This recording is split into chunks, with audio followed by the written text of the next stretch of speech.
Budweiser, Corewell Health, Dave & Buster's, DTE Energy, Fifth Third Bank, Jarbcom Audio and Video Solutions, Jimmy John's, Macomb Community College, McLaren Macomb, McQuaid Heating and Cooling, Plumbing and Refrigeration, Metro Detroit Chevy Dealers, Pepsi, and United Wholesale Mortgage. Again, we'd like to thank all of our sponsors all season long for making every broadcast possible right here on the USPBL network. As we're going to take a break, we're going to have the national anthem, and when we come back, first pitch coming up right after this here in the championship game on the USPBL network.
The USPBL powered by UWM baseball games at Jimmy John's Field are the fun and family-friendly experience you won't want to miss.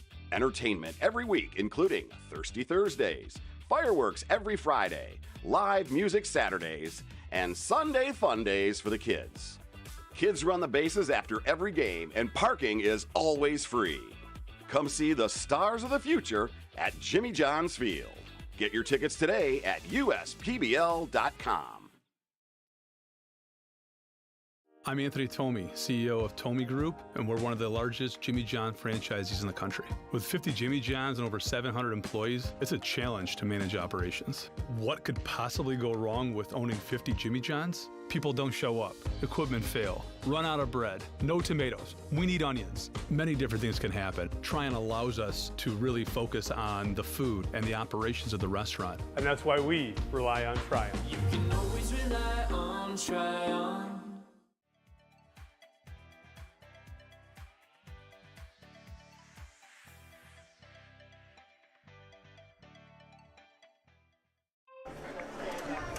It's game time here at the Jimmy John's Field, the 2024 USPBL Championship game between the Beavers and Unicorns right here on the USPBL network alongside Tom Cavanaugh. I'm Alex Johnson. Should be a great one on our hands here today. It is 59 degrees and sunny as our game time temperature. A little bit cold than what we've seen at the beginning of the year, but it's a gorgeous day for baseball nonetheless. It's a little chilly, but you cannot ask for a better day for baseball. It's Championship Saturday. Logan Lee, Dyson Johnson, the #1 seed taking on the 4 seed, and this is how you write it out right here. The Unicorns, they were able to come all the way back and win the championship as the 4 seed last year. And the Beavers, the only other team that's won a USPBL championship besides these Unicorns. Beavs trying to make it their 3rd title, and they're trying to replicate history from last year and be the 4 seed to do it once again. Yeah, absolutely. It should be a great one here today as we'll take a look at the lineups here. First for the Beavers, they're going to be led off by Blake Bean, the designated hitter. They'll be followed by Ray Hilbrick over in right field. Then batting third will be the batting champion and MVP of the league, Matt Piotrowski. They'll be followed by Joel Burke, the cleanup man at first base. Then Chase Rodriguez in center. Then Christian Ortega at third base. Then left field, Pablo Ruiz batting 7th, who had that inside the park grand slam last night. Bronco Savanovic is behind the dish batting 8th, and batting 9th is the shortstop Ben Wilcoxon for the Birmingham Bloomfield Beavers, who are 17-28 on the season as it's a 4 seed, led by head coach John Dombrowski and assistant head coach Nick Caruso. Let's take a look at the starting defense for the Utica Unicorns, presented by Three Dimensional Services Group. It's going to be Kyle Schmack in left, Marcus Titi Ali'i in center, Ryan Enos in right, Austin Ochoa at third, Patrick Baggett at shortstop, Andre Demetral at second, Jared Weber at first, and behind the dish, Ethan Kreisen for the starting pitcher, Logan Lee. Lee has been phenomenal all season long, Tom, as we're about to get ready to start the championship game.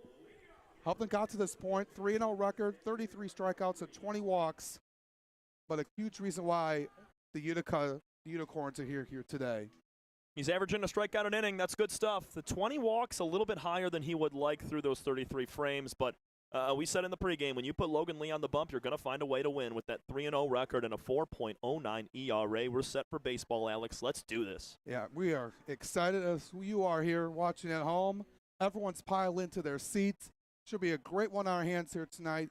Sunny skies, a little bit cold on this Saturday night here in September.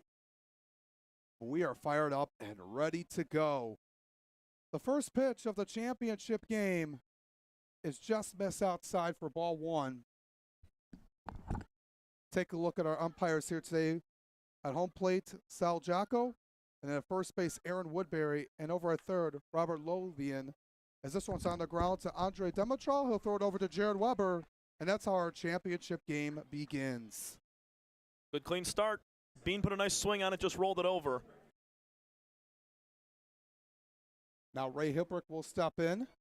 Mentioned 59 degrees, went to the northwest at 8 miles an hour. As you see the flags over and left moving. The humidity not as well here today, 55%. That's good for the most part. Sunny skies and no rain in the forecast.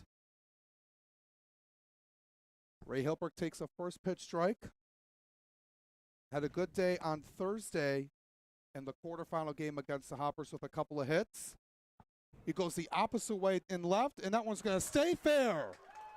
Hilbrick hustling into second base as Kyle Schmack lost the handle of the ball as it was trapped near the bullpen of the Unicorns. And it's a one-out double for last year's batting champ, Ray Hilbrick. 47th hit of the year for Ray. He picks up the 11th double of the season to lead the team. When we were watching BP today, Alex, Ray Hilbrick's first 10 to 15 swings were soft line drives the other way. He was working the opposite side of the field, and boom, in his first at-bat, he does the same exact thing. A little bit of spin on that baseball, landed fair, and spun back towards the tarp for an easy double. Great opportunity early on for the Beavers as Matt Piotrowski steps to the dish. A fantastic ball player, hitting .327 on the season with 8 home runs and 23 RBIs for the man out of Lancaster, California. The 1-0, off speed, swings and misses. Beavers have scored 15 runs in their last 2 games to get to this point, knocking off both the Hoppers and Mammoths. Only one of those innings that they scored in was a single-run inning. They get chunked frames. It was 4 runs in the second yesterday, 4 more in the 7th, with 1 tacked on in the 9th, en route to a 9-0 win against the number 2 seed West Side. We'll see how the Unicorns do here today after having a week off. To stop this Beavers team, got to get ahead in the ball game. Put yourself in a great position to win. And sword swinging Matt Piotrowski as he falls down for strike 3. Fastball high and inside. Could not hold up. Nice pitch from Lee to pick up his very first strikeout of the night. That wind also billowing out towards right center field at the moment. Even the trees behind the wall are really starting to sway side to side. So any baseball in that right center gap, straight away out to right, it's going to carry an extra few feet. We'll see how that plays a factor as Joe Burke steps in. Got him with that off speed to get Matt Piotrowski to go down swinging. And so it gets off the glove of Kreisen, but ricochets back to him. So Hilbrick unable to advance to third. The dimensions here at Jimmy John's Field, it's only about 25 feet between home plate and the backstop. And it's also a little bit of brick and some bouncy padding. So anytime a fastball 90 plus gets back there, it's going to ricochet on back to Kreisen. Was fortunate there for Lee as he faces Joe Burke, who came up huge on Thursday with a 2-run homer against Eastside. Burke was 1 for 2 with 3 walks last night. Mammoths walked 10 batters, and the Beavers took advantage and scored 6 of them. Got to limit the mistakes here tonight if you're the Unicorns. This is right over to Patrick Backett. He'll throw it over to Jared Weber, and Logan Lee strands a 1-out double to Ray Hilbrick, and nothing else. We head to the bottom of the first in this championship game. The Unicorns come up to bat right after this here on the USPBL Network. Hello everyone, I hope you're having a great time at Jimmy John's Field experiencing another exciting baseball game. This ballpark is one of many quality of life recreational assets Macomb County has to offer. And as you leave here today, let me invite you to explore Macomb County's diverse range of outdoor assets by visiting MakeMacombYourHome.com. You'll find the Macomb County's trails are open year-long and available for walking, running, biking, as well as paddling along with Clinton River. In Macomb County, there is something for everyone. Find out more about Macomb County's 4 seasons of fun by visiting MakeMacombYourHome.com. Now let's play ball.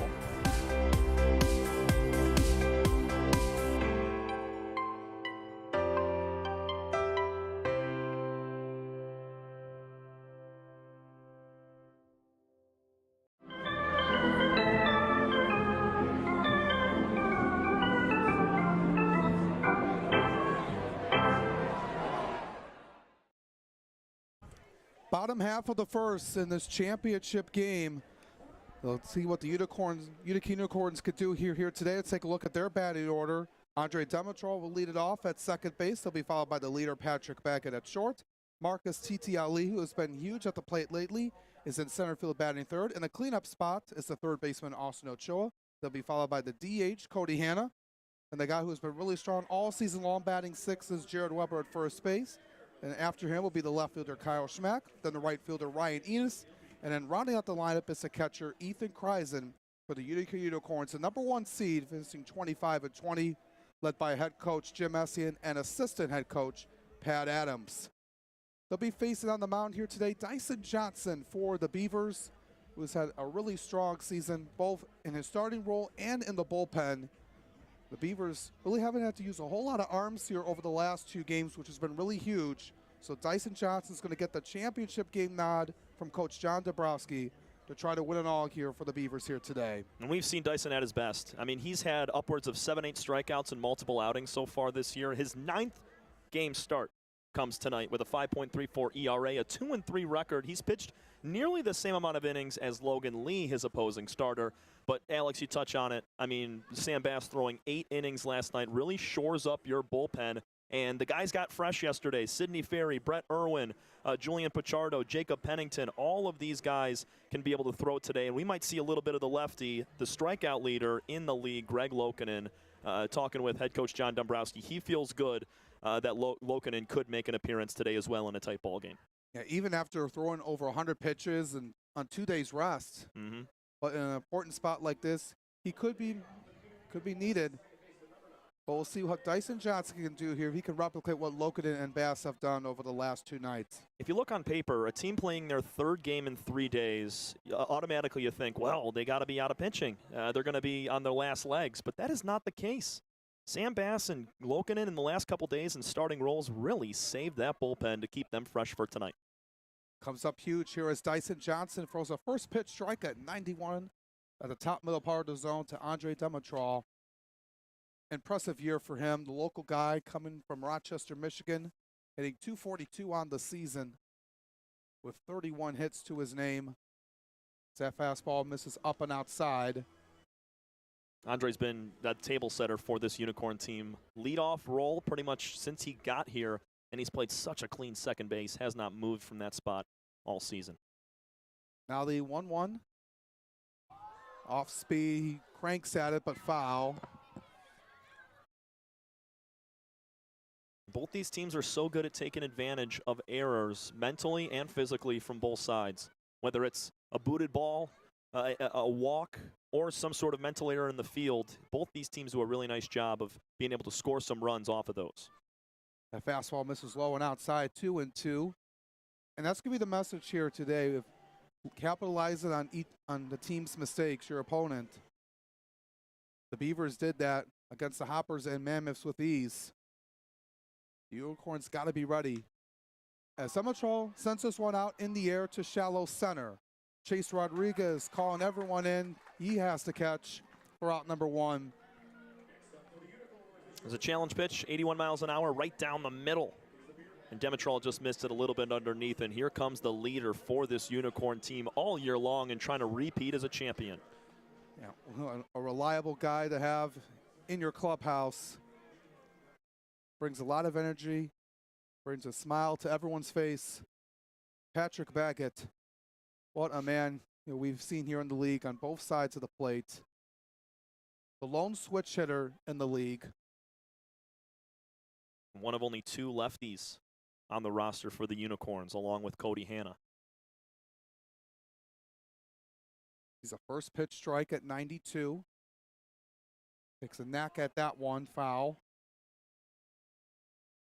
Previous starts for Johnson, we've seen him go 5-6 strong innings with limited hits and high strikeouts. Other times, we've seen him walk 4 or 5 in a few frames and give up a chunk of runs.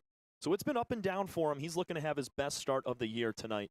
Has looked good so far, filling up the zone. The 0-2 pitch goes off speed that time, 1-2. Those his 4-seamer a lot. Also has a sweeper, a cutter, and a changeup that he'll use. A good mix of pitches for Johnson. 1-2, hit on the ground, foul.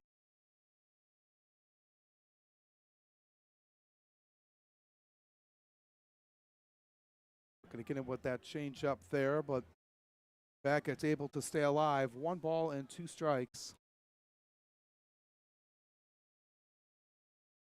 1-2, right over to Ben Wilcox on 1 hop.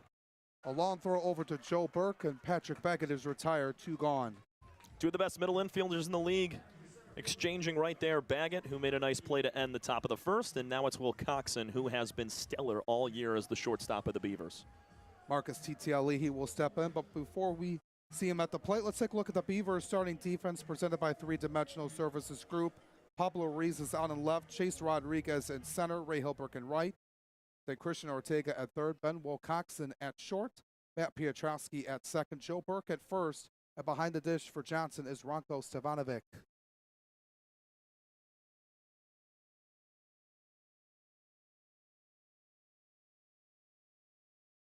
Piece of that one at 83 miles an hour. Johnson mixing in that sweeper, that changeup, and the cutter. He's got a 4-pitch mix going along with that 4-seam fastball he throws about half the time. Utilizing all the pitches well right now. Got TTLE to nearly swing all the way through that one. The 0-1. This is that one outside, 1-1. Johnson coming in at 6 foot 210 from Auburn, Washington. But his college ball days at Winthrop University. And it's been a great piece into this pitching staff for the Beavers since joining the team. And it's been good vibes, from both dugouts here today to be in this championship game. And the top 2 teams, though, have won all the championships. Unicorns with 5, Beavers with 3. Incredible to watch. Nasty pitch, able to get him at the inside corner, 2-2. Front door breaking ball set in right on the corner. Nice pitch from Johnson. He's going to use that all day long, especially that sweeper down and away to right-handed hitters. 2-2 pitch, and gets him again. Strike 3 called.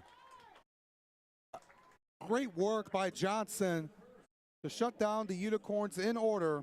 As we head to the second, no score in this 2024 USPBL Championship game presented by our credit union. This is your home for USPBL baseball.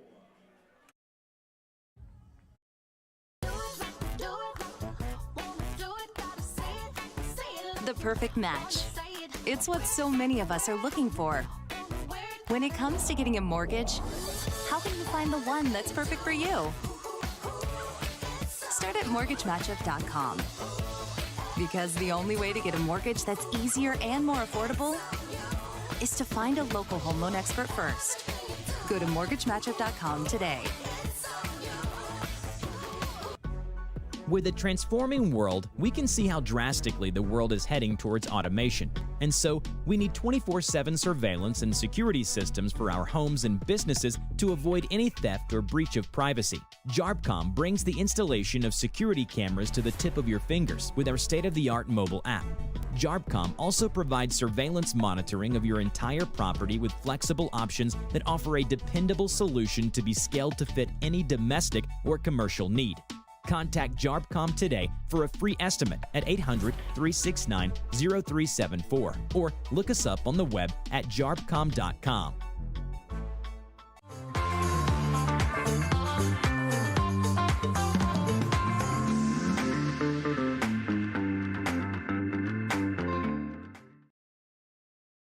On to the second inning here in this 2024 USPBL Championship game. The Beavers and Unicorns, no score so far, as it's going to be Rodriguez, Ortega, and Ruiz due up for the Beavers. Logan Lee gave up a double down the left field line to Ray Hilbrick, but stranded him there after retiring Piotrowski and Burke. We'll see what he could do here in the second inning of work. This team is fully rested after having a week off. In the playoff structure here in the USPBL, the number 1 seed automatically gets a spot in the championship game. So they get a week off to prepare and rest, while the Beavers had to play 2 games to get to this point. Unicorns were able to get some live ABs, live at-bats earlier this week to stay fresh and ready for tonight's game, but it's just different than a simulated game, a real ball game that they're used to playing in non-public games on a Monday, Tuesday, or Wednesday. Having a full week off, there's a rest versus rust dilemma that goes on there. Yeah, they were on the opposite side of that last year and took down the Mammoths to win it all. So a different feeling this season when talking with Coach Pat Adams about that, and they feel like they're ready to go here despite having the week off. It's Rodriguez sends this one out into deep right center. Titi Alihi right near the warning track, able to make the catch. Seeing some good swings early from the Beavs. It was Hilbrick dropping one down the left field line in the first for a double. And Rodriguez, even though he was out, hit it to one of the deepest parts of the ballpark, still put a really nice swing on the baseball. Looks like these Beavers are timing up Logan Lee very well to start. Yeah, traveled 344 feet at a 91-mile-per-hour fastball. It was a good pitch for Rodriguez to swing at, but this didn't hit it far enough, as Christian Ortega will step in. Also, there's movement in the Unicorn bullpen. Talking with head coach Jim Essian, this is going to be more of a bullpen day. All of their crafty relievers are going to throw in this ball game.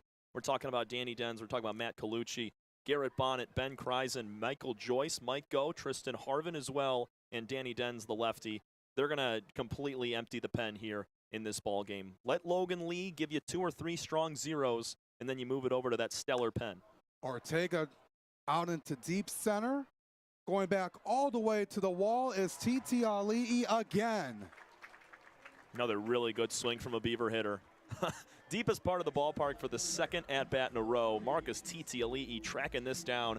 Check out his left hand. He's able to feel for the wall there. He kind of reaches it out at the last moment to see how close he is and has more than enough room to make the catch. Yeah, 2 loud outs here for the Beavers this inning. Now brings up Pablo Ruiz. Had that inside the park grand slam, went over the head of Nick Pastor, who was trying to leap forward and make the catch as he swings on the first pitch. Right over to Jared Weber. Lined right over to him. Demetral was right there. Good communication. And it's a 1-2-3 inning. Head to the bottom half of the second. No score here in this 2024 USPBL Championship game presented by our credit union.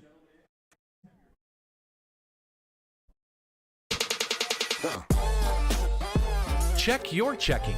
If your account doesn't get you pumped, amped, or geeked, make the switch to Genius Checking from Genesis Credit Union. It's just genius.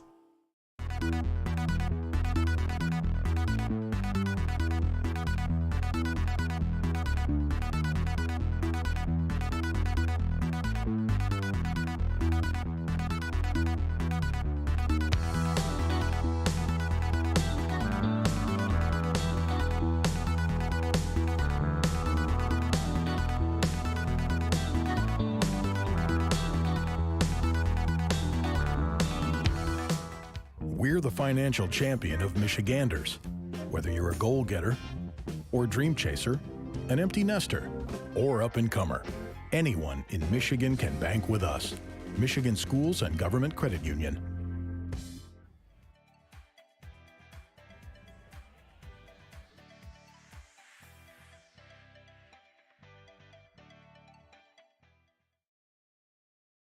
When it's time for baseball, it's time for beer. Two Hearted Ale has been named the #1 beer in America for the past 4 years by members of the American Home Brewers Association. Play ball with the best. Two Hearted Ale, the iconic American IPA from Bell's Brewery, Comstock, Michigan. Please drink responsibly. Home half of the second inning we go as Dyson Johnson and the Beavers get back to work in the scoreless ball game. Glad to see a great turnout here on the final day of the 2024 USPBL season. Everyone's filing in still and in their seats, ready for an exciting championship game so far. And Unicorns looking to defend their title and win championship number 6 and their 5th in the last 6 years. The Beavers looking to cap off their season with a magical run and hoisting the trophy. It's anybody's game early on. We got 2 strong innings from Logan Lee so far, and Johnson was dominant in his first. The heart of the order for the Unicorns 2 up as Austin Ochoa takes a first pitch strike. Also might be a little bit chilly today, but it's Michigan, so it's going to be in the 80s next week. And everybody probably had a coat or two in the back of their trunk just in case. Went after that pitch at 82 miles an hour. Ochoa's been really strong, 6 home runs and 22 RBIs. One of the key leaders offensively for the Unicorns. Now the 0-2. Missed outside, was trying to get him there again off speed. Johnson utilized that sweeper very well inside to right-handed hitters, swinging it back in on the inside corner. He's going to continue to do it. Now the 1-2. Hit on the ground, left side to Ortega. Takes his time to throw it over to Joe Burke for the out. Clean baseball all around from both sides. It's exactly what we expect here in a championship matchup. Both these teams, I mean, they played a long season, and everybody on the field has really settled in. There's no real newbies besides Cody Hanna. He has still some considerable time. But he only has 8 games under his belt and 28 total at-bats. Everybody else has really settled in at Jimmy John's Field. And we'll see if he's able to come up through here throughout the ball game. But Hanna's been a nice spot in that middle part of the order with 8 hits on the season. Now the 1-0 makes a swing and a miss of the fastball. Right where you wanted to be for a hitter, right down the middle. And Johnson's challenging these hitters. Seen a lot of pitches over the middle of the plate, just have not been put barrel on it, have the Unicorns. 1-1 authoring. Right there in the low inside part of the strike zone, 1-2 at 91 with that fastball.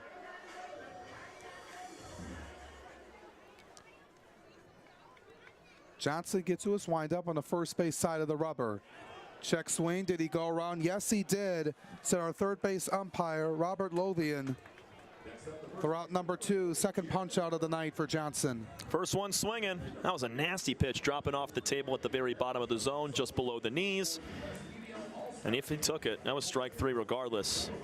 Pitcher's pitch right there from Dyson Johnson. Now brings up Jared Weber. What a year he had.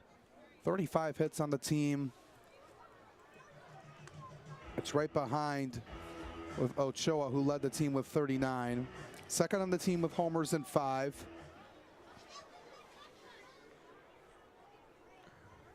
Now the 1-0. A little bit of a half swing, and it's going to chop right in front of Joe Burke and foul ground. Love what Dyson's been able to do, just challenging these hitters. I've talked about it a few times, but really going after these guys. The Unicorns are not a team that are going to hit the ball all over the ballpark, but they find ways to win ball games with scrappy play, getting runners on base, being aggressive on the paths. And if Dyson's able to continue to pound the zone here, he's going to have success. 1-1. That one is going way out of play. Behind us. And we'll see how the Unicorns can ease into this. Now, having that week off, you don't want to come out rusty. Now, the Beavers held the Mammoths to only 2 hits yesterday and no runs. 1-2 pitch. Chopper right over on one hop to Ben Wilcoxon. Throws it over to Joe Burke for a 1-2-3 inning once again. 3 up, 3 down once again for Dyson Johnson as we head to the third. No score here in this USPBL Championship game. We'll be back.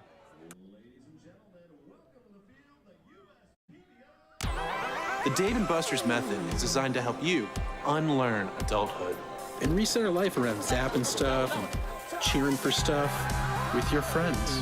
Begin the method today with 5 free games. You know you want to. Fifth Third Extra Time helps you do you better. So kick back and relax. You have extra time to avoid overdraft fees. Fifth Third Extra Time. This is banking a fifth third better.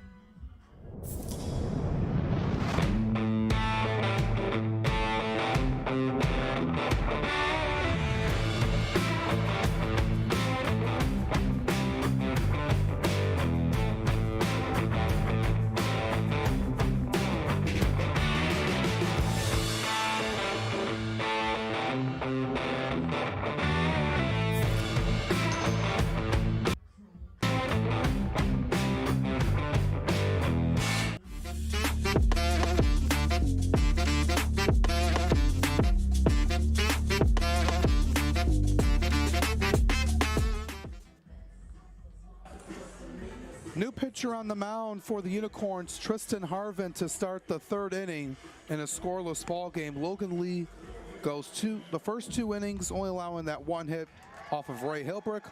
Harvin has been another reliable arm for Coach Jim Essien and the Unicorns, and it's been impressive here. This Unicorns bullpen is going to be deep, and they're going to use every arm they can here to help them get back to the championship game and help them back to win the championship, I should say.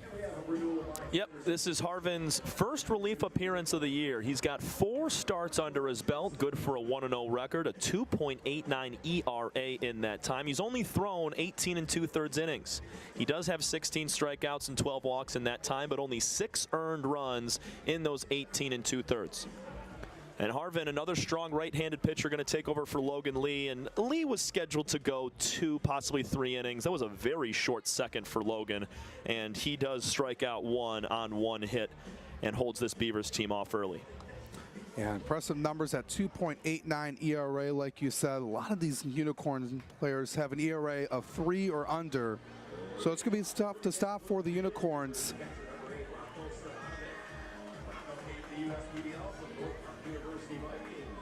Harvin coming in at 6 foot 185, a righty from Birmingham Southern College down in Alabama. He'll face Stevanovic, Wilcoxon, and Bean here this inning. First pitch just missed outside at 79 miles an hour. Stevanovic had an RBI single in the second inning yesterday when they scored 4 runs in that frame. Throws a fastball at 88 miles an hour, 1-1. Outer middle part of the plate. Swings and misses again at off speed at 79. 1-2 on Stevanovic. Harvin throwing that split finger. That one started middle of the zone, fell down to just above the knees, and got Ronco to wave right over top. It's a good mix for Joyce. He loves that, or sorry, for Harvin. He loves that splitter. He loves that 2-seamer. The slider, 4-seam fastball, and curveball will come later. 1-2 goes back to it. Stevanovic chased and missed. 1 gone here in the third. It's a big first out, especially in your first batter, in your first relief appearance in the USPBL, being able to start like that and execute pitches. And it's going to be key to get the bottom of this order out as much as possible. I know it's tough with guys like Ruiz, Stefanovic, and Wilcoxon, but if you can finish off the lower third of the lineup, it makes it a whole heck of a lot easier when they get back up to the top. He'll face the leader of the Beavers, Ben Wilcoxon. Did not record a hit in last night's ball game. He was aggressive in his first 3 at-bats. All of them were flyouts. You only saw 3 pitches in those first 3. I mean, that was quite something. He was attacking. That's what Stefanovic did in his RBI single last night as well. He just saw 1 pitch and roped it. Wilcoxon in an 0-2 hole. Harvin gets sets and throws. And Wilcoxon gets a piece of it. I don't know how he caught a piece of that baseball. That was down and away, way outside the zone. He just lunged and got a piece. That's what makes Ben such a good hitter, is even though he's not going to put that in play, he still lives to fight another day. He was early on that swing, was already committing to swinging on that pitch, and just fights it off. Now the 0-2.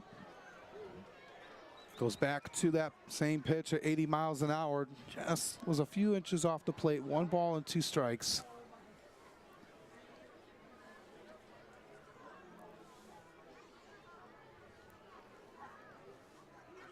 Harvin gets into his windup, floats one up and over the head of Patrick Baggett into left center. And the second base knock, rather, for the Beavers, as that was softly floated over the head of Baggett. Down and away, breaking pitch, and Wilcoxon just sticks the bat out, the butt out, flicks it into left center. He doesn't have a whole lot of pop, as he's only got a couple doubles on the year, but he does what's necessary with 2 strikes to find a knock and get on base. He turns it to the top of the order, Blake Bean, who swings and misses that fastball way outside the zone.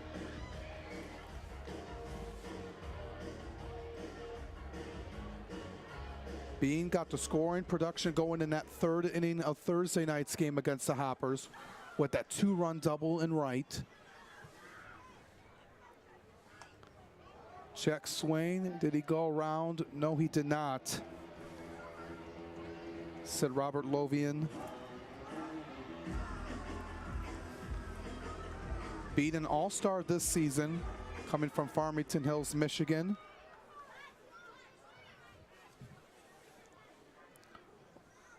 Over the first base, Wilcoxon able to get there in time.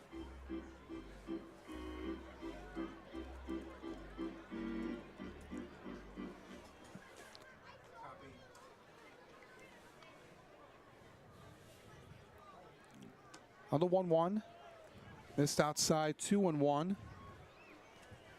Bean spent his college ball days at Kalamazoo College and Lenore Ryan University. Also went to Orchard Lake St. Mary's High School. And he was an absolute baller at all 3 of those places as well. And a huge reason why he has been a key piece to this Beavers team coming out of the All-Star break. They were 4-16 on July 4th after they beat the Unicorns going into the break.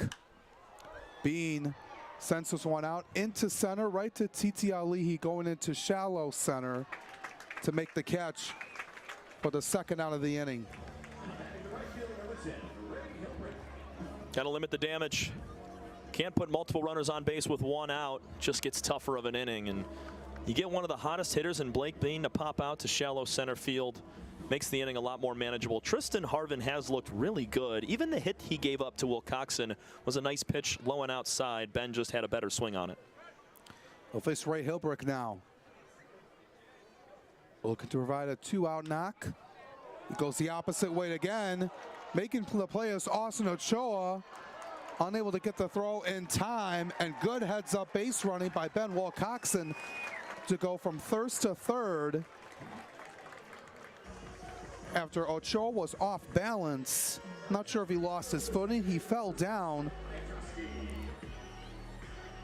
Able to make the throw over to Weber, even though he was way off the base, but it didn't go over his head in that situation, which would have not been good for the Unicorns.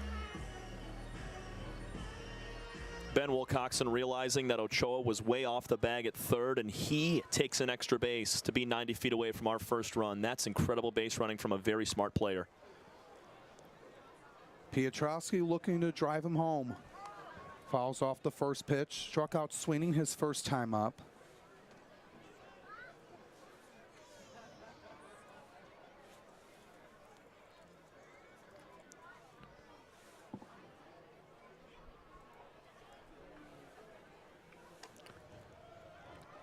That's that one outside on the splitter, 1-1. Piotrowski played his days at California State and Loyola Marymount, both schools in LA. Fans enjoying themselves here with some great food, some nachos right there from that fan. A lot of great things to eat here at the ballpark. From the traditional ballpark fare, the hot dogs, popcorn, get into the nachos. Need some hot food on a cold day. They were selling hot chocolate today, too. Ooh, that's a smart move. That's a moneymaker. 1-1, chopper. Right over on the first side is Ochoa, unable to play it. It was on the left side of the infield as Wilcoxon scores and the Beavers strike first here in the championship game. It's a really tough play for Ochoa right there. I mean, it's his play. He's got to come across the diamond, move his momentum towards first, but he was just tripped up as he tried to field the baseball and run at the same time. Piotrowski put it in the right spot. You can see Ochoa, he scoops it up cleanly, but as he comes through with the feet and the transfer, his right knee ends up hitting his right throwing forearm, which leads to the bobbled ball and a 1-0 game. They ruled out a hit on the scoreboard as the inning continues for Joe Burke. Looking to tack on some more runs.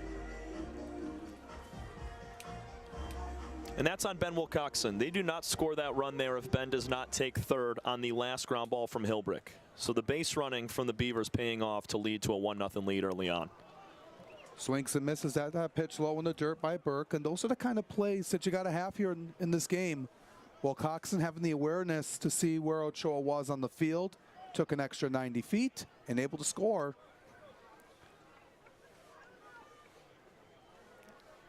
Two-out hitting is going to be huge here, and the Beavers have done that so far. Looking to tack on a few more to have a comfortable lead early on in this ball game. Harvin looks at the runner at second and gets Burke to strike out. Very huge to limit the damage. But they're able to get one across on the infield single by Matt Piotrowski, and that's our fifth third bank, fifth third out of the ball game. Now it's time for JJ, the water boy, presented by Michigan First Credit Union, our field general, who has been here all season long, giving our fans first-class entertainment, pick up the bats, as well as fueling up our umpires. As he sees he's over there giving water to Aaron Woodbury, and he's giving him a nice treat for all the hard work he has done all year long. We're getting back for the bottom of the third. 1-0 Beavers here on the USPBL Network in this championship game.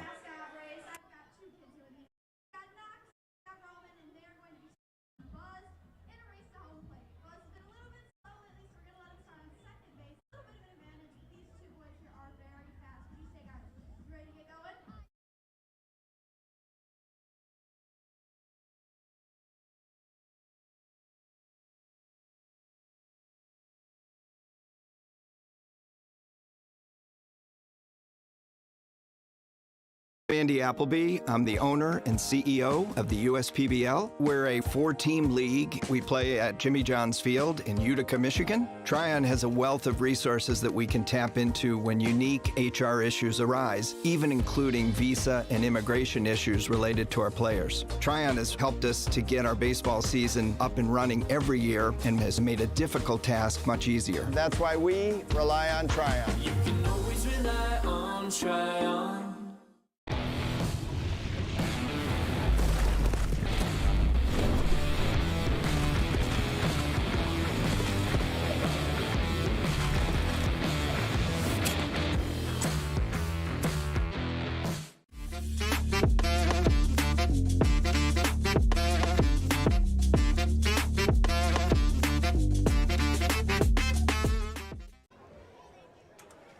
1-0 Beavers in the bottom of the third inning of this 2024 USPBL Championship game. Alex Johnson and Tom Cavanaugh with you for the call. Beavers able to come through. Infield single by Piotrowski to drive in Ben Wilcoxon.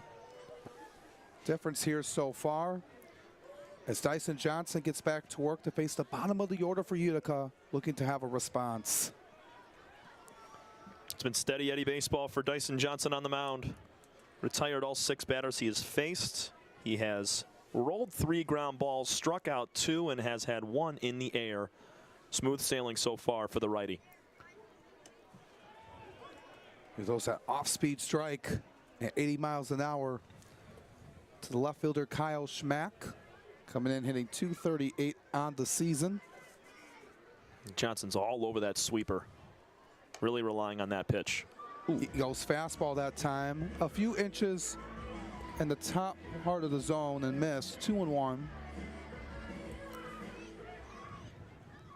It was a 5-4 win for the Unicorns last Saturday night to clinch first place over the Mammoths, and they trailed 3-0 at the start of the ball game, able to come back, take the lead, and then the bullpen really shut the Mammoths down. It kept it manageable. I mean, the last run of the game from the Mammoths was scored back in the 3rd inning. And then from the 4th, spanning to the 9th, all zeros from Unicorn pitching. Our first walk of the game as Kyle Schmack is aboard. Yeah, both teams have been doing a nice job of limiting the free passes. First one coming in the bottom of the 3rd inning. Not too shabby. Let's see if Utica can take advantage. This is a team that loves to find a way to score their leadoff walks in a myriad of ways. Ryan Enos now steps in, shows bunt. This one is going to stay fair. Savanovic throws over to Burke, not in time. A bunt single for Ryan Enos. He just beats the throw. That was a perfect bunt. Softly down the 3rd base line. Ronco needs to come out and make the play. It was a sharp play from Stefanovic behind the dish, but just not in time to catch the speedy Ryan Enos. Good chance now. I think Kreisen might do the same thing and drop a bunt down that 3rd base line. Anything you can do here, you don't want to get into a double play. As you see Burke in, very in, you see, we'll see what it does here. He's definitely bunting. When he pulled it back that time, was way out of the zone. Got to go hard down the 3rd base line. Bring Ortega at 3rd in so that frees up the 3rd base bag for Schmack to get there easily. 1-0. Puts it back, called strike with the fastball. It's a tough pitch to bunt, man. 88, bottom of the zone, right on the corner. Ethan looking for a better pitch to get down. He's got one more chance. Although we have seen Kreisen bunt with 2 strikes before and get it down. Burke is just ready. Went around, strike 2, didn't pull it back in time. He offered it that all the way. It was just he was trying to catch the breaking ball. I mean, that pitch had a ton of movement to break back into the zone at the top. And you could see Kreisen trying to manipulate his bat up and down to catch a piece. And Dyson just threw a really nice pitch there to fool him. It's going to be difficult now for Kreisen with 2 strikes, if he can pull it off. 1-2, he does show bunt. Perfect. Stays fair again down the 3rd base line. Ortega gets in front of Dyson Johnson and has no play, and the bases are loaded for the Unicorns. I'm saying it all year long, Alex. This is not a team that's going to hit the ball out of the ballpark every single inning and put up 10 runs. But you know what they're going to do? The small things correctly. A couple of infield bunt singles to load up the bases after a leadoff walk, and the Unicorns in business, trailing by a run.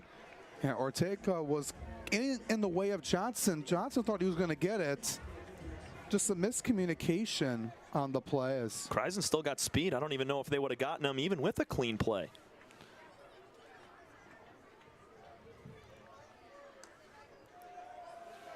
The corner infielders are in, Ortega and Burke, with Andre Demontrol up at the dish. Grab all up the middle with the middle infielders back. They will sacrifice a run for 2 outs in this situation. Johnson sets and throws the 1-0.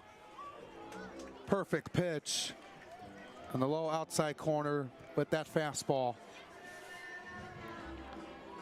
Dimitrov threw out to Rodriguez his first time up. Now the 1-1. Missed up high, 2-1. Unicorns with the bases loaded this season, 235 as a team. And they are in a great position with nobody out. Chopper right back over to Johnson. Look at the out at home, and that's it. Keeping the Unicorns off the board. Good play from Johnson. It was a high bounce. Dyson had to elevate, gets it to Ronco in time, and Stefanovic wisely not forcing that throw to first base. He knew that Dimitrov is pretty speedy and was going to get there in time. No reason to try a throw and possibly throw it up the line. You'll take one out there. Keep the Unicorns off the board. Patrick Baggett looking to cash in on this opportunity. Yeah, besides a strikeout, that was best case scenario there for the Beavs. Still, a baseball in this inning has not been put past the pitcher's mound. And the Unicorns got him loaded with one out. We'll see if Baggett can give the Unicorns the lead. Got him fooled there. That was a nasty pitch. That's the sweeper, starting in the middle of the zone and ending on the back foot of the lefty Baggett.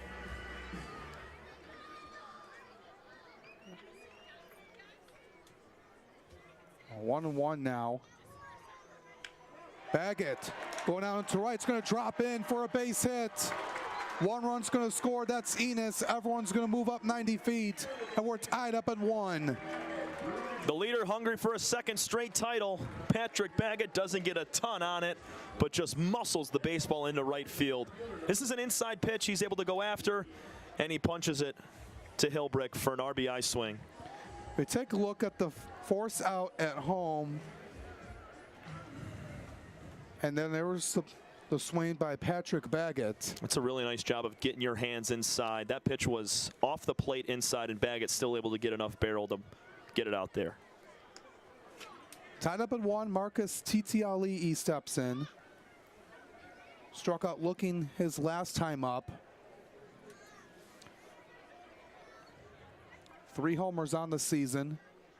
One of them going over the Chevrolet Pavilion 2 weeks ago off of Greg Lokinen.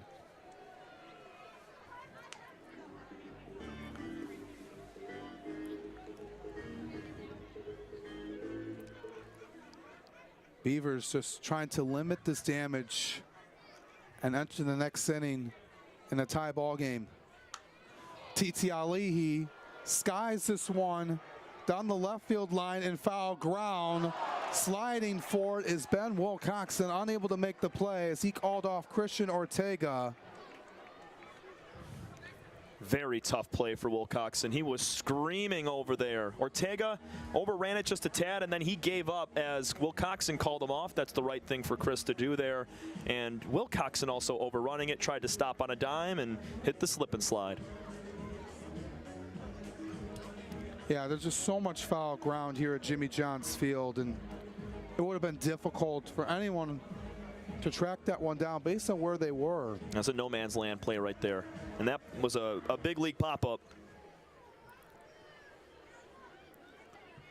So 1 ball and 2 strikes on TTLE with the bases still juiced for the Unicorns. Have tied up the ball game. Johnson sets and throws. Gets a knack of the bat right to the screen. Johnson not pitching bad whatsoever. He's given up 3 hits this inning. Only 1 of them reaches the outfield. The other 2 were infield bunt singles. He's filling up the zone. It was the leadoff walk to Schmack. That was the difference. Now the 1-2. Titi Alihi gives us one for a ride into left center. Right near the warning track is Rodriguez. It will get the job done. A sacrifice fly. And they are able to get the out at second base, as Patrick Baggett was trying to get to second. That can kind of save the inning right there, or save the next inning for the Beavers. Only giving up 2 runs in that frame, bases loaded, nobody out, and they double off bag it. So 2-1 Unicorns as we head to the 4th. We'll be back here on the USPBL Network.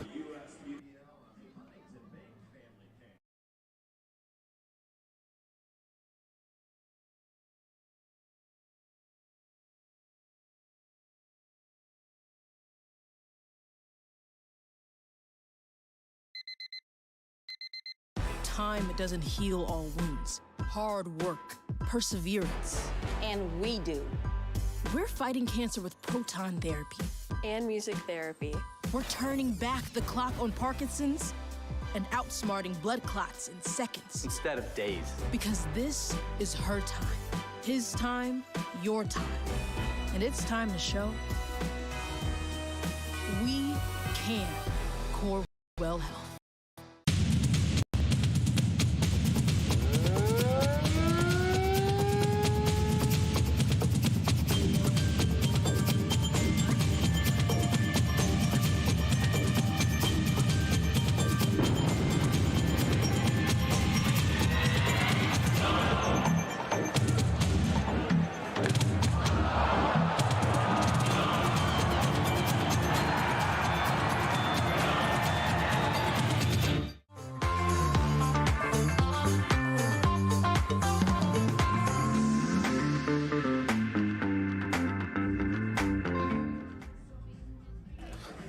Unicorns, but the Beavers really saved themselves from any more damage.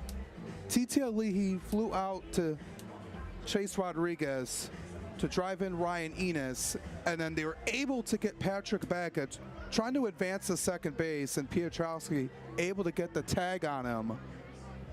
Yeah, Patrick's fast, but not that fast. Chase Rodriguez has a cannon in center field, and Pietrowski just waiting to apply the tag on him. Those are 2 Florence Darlington, South Carolina alumni. Played a couple years of JUCO baseball over there. Baggett finished his career at Reinhardt. And big shout out to Andre Demetral, his alma mater, NIU. Got a huge 1-point win over Notre Dame today. So he's trying to pick up a couple of big wins.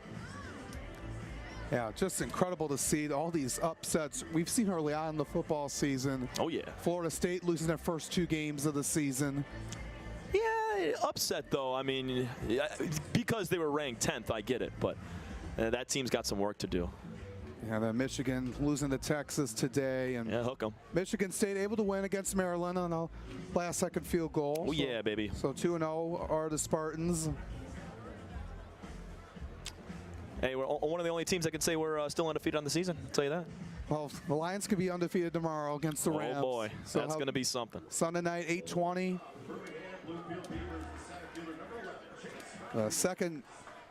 Second year of the USPBL Championship being held on a Saturday night, and having a good turnout here. Making that move from the Sunday afternoon to the Saturday night in the first few years of the league. And shown right now is Chase Rodriguez. Drives one out into right. Underneath it is Ryan Enos. And 1 pitch, 1 out as Harvin is back on the mound.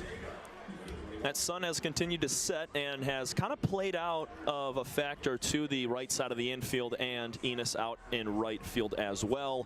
First couple of innings, everybody on the right side of the diamond using their hands to shade the sun. But now, nearly the entire field shaded down. Yeah, the sunset's going to be just before 8 o'clock now, as we're in the month of September, and what a year it has been. And the coldest day we have seen this year so far, and what was looking like to be a great game to cap off year number 9 of this league. And it's been phenomenal all year long. As Ortega, the home run derby champion, is down in an 0-2 count. Harvin gets sets and throws. 0-2. Chopper, a 1-hop right over to Austin Ochoa. Makes a long throw over to Jared Weber, and they just beat Ortega. He doesn't agree. That was sweet. It's a backhand play here for Ochoa. Lets his body spin with him, and then he sets his feet and throws. Instead of taking that ball behind him and then trying to work back towards first base with all the momentum on your backside, he just spins and takes his momentum, turns it around, and sends it back over to first. Just able to get it going as Aaron Woodbury called Ortega out.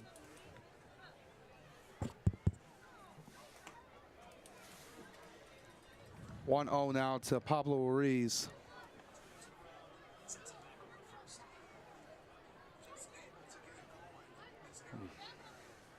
(1-0) count now on Ruiz. Chopper, one hop over to Patrick Baggett. High throw over to Weber, but able to get the job done. 1-2-3 inning go down the Beavers as we head to the bottom of the fourth. 2-1 Unicorns in this championship game. We're back here on the USPBL Network.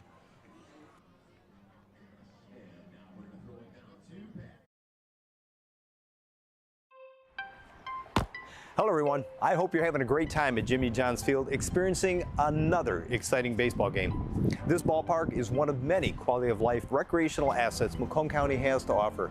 And as you leave here today, let me invite you to explore Macomb County's diverse range of outdoor assets by visiting MakeMacomb.com. You'll find the Macomb County's trails are open year-long and available for walking, running, biking, as well as paddling along the Clinton River. In Macomb County, there is something for everyone. Find out more about Macomb County's 4 seasons of fun by visiting MakeMacomBYourHome.com. Now let's play ball.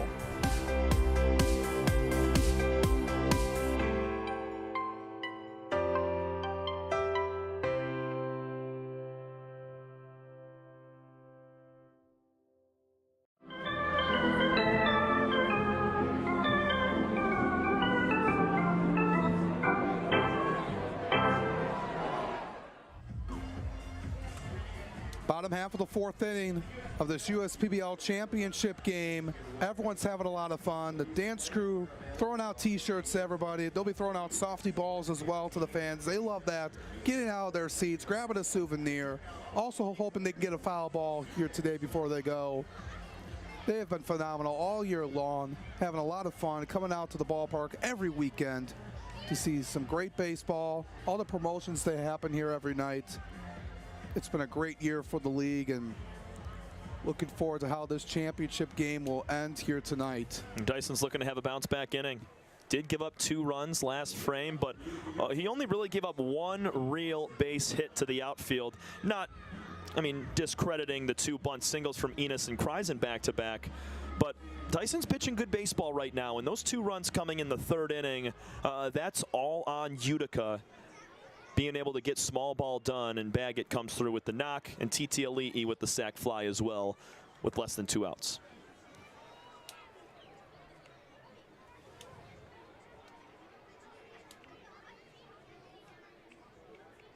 So Austin Ochoa steps in now in a 1-0 count. Line just went down into left, just foul. Ochoa grounded out to Ortega his last time up, and this is a team that has relied on everyone to gel in together for the Unicorns 1 through 9, playing in harmony. On the ground, finds a hole between 3rd and short. Great vision by Austin Ochoa for a leadoff single. Unicorns went down 1-2-3 in the first 2 innings. And in the 3rd and 4th, they get the leadoff man aboard. Nice swing from Ochoa. That pitch was in the middle of the zone, and he ripped it in the 5-6 hole. Brings up Cody Hanna.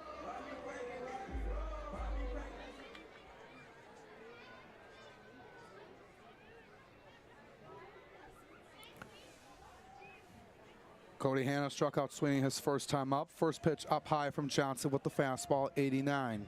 And Dyson diced him up his last time out, utilizing the splitter and the sweeper a few times. Got Hanna swinging right over the baseball. Now the 1-0. Makes a bounce off of Savanovic. It goes behind him.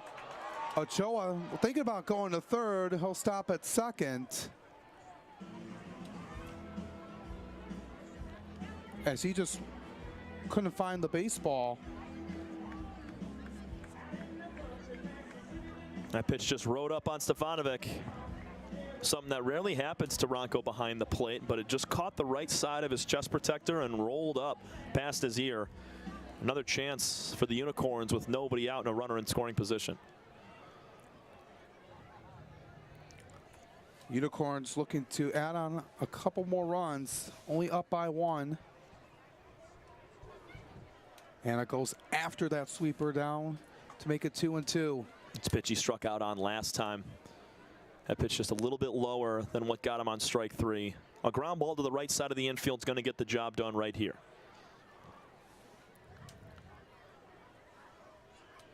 Here's the pitch. That's him inside. And Johnson needs a cleaner inning. Gave up a leadoff hit. Advancing the runner to second base.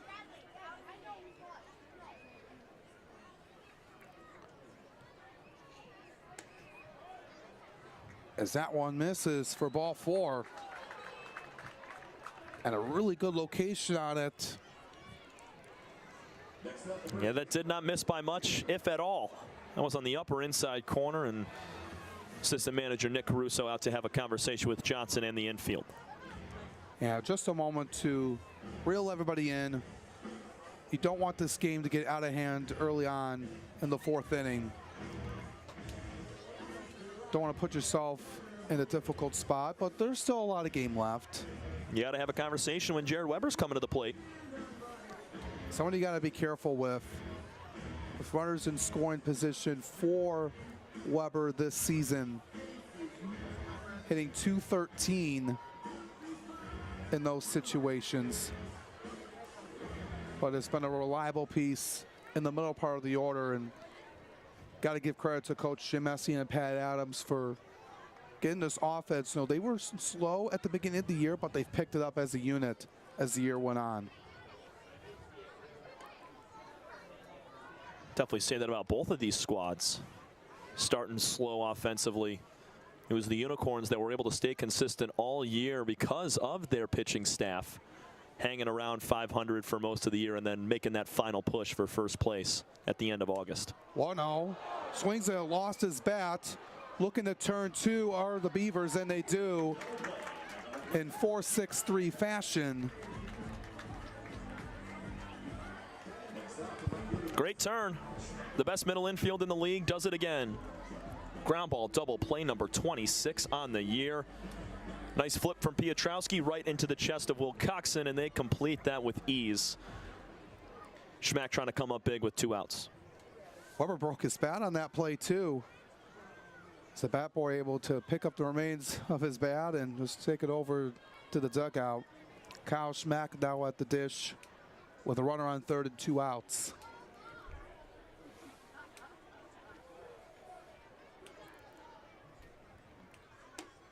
This is that one high, 1-1. That's exactly what you needed if you're the Beavers, to get Weber to ground into a twin-killing double play. He'll sacrifice a runner on third base with 2 outs when you had first and second, nobody gone. This Beaver team, they pride themselves on their defense. So does head coach John Dombrowski. And they execute once again. And do a lot of work with all the drills they do. He gets these guys ready. Has a lot of experience to the table, Coach John Dombrowski, and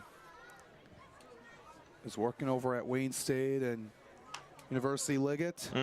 Right back over to Dyson Johnson. Underhand throw over to Joe Burke. And the Unicorns threaten and do not score.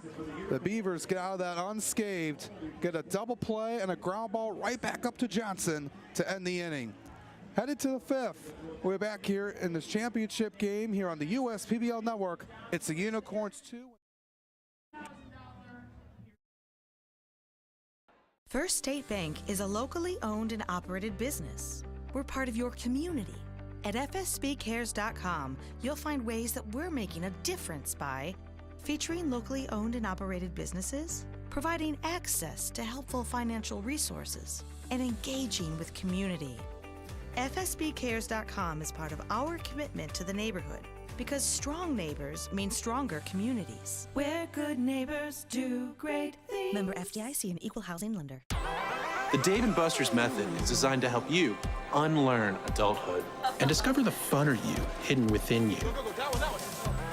The you that doesn't think about adult things and stuff. Ashley, I don't want to hear anything about your car registration when we're at Dave & Buster's. Okay. The you want to be. Let the Dave & Buster's method illuminate you. Begin the method today with 5 free games. You know you want to.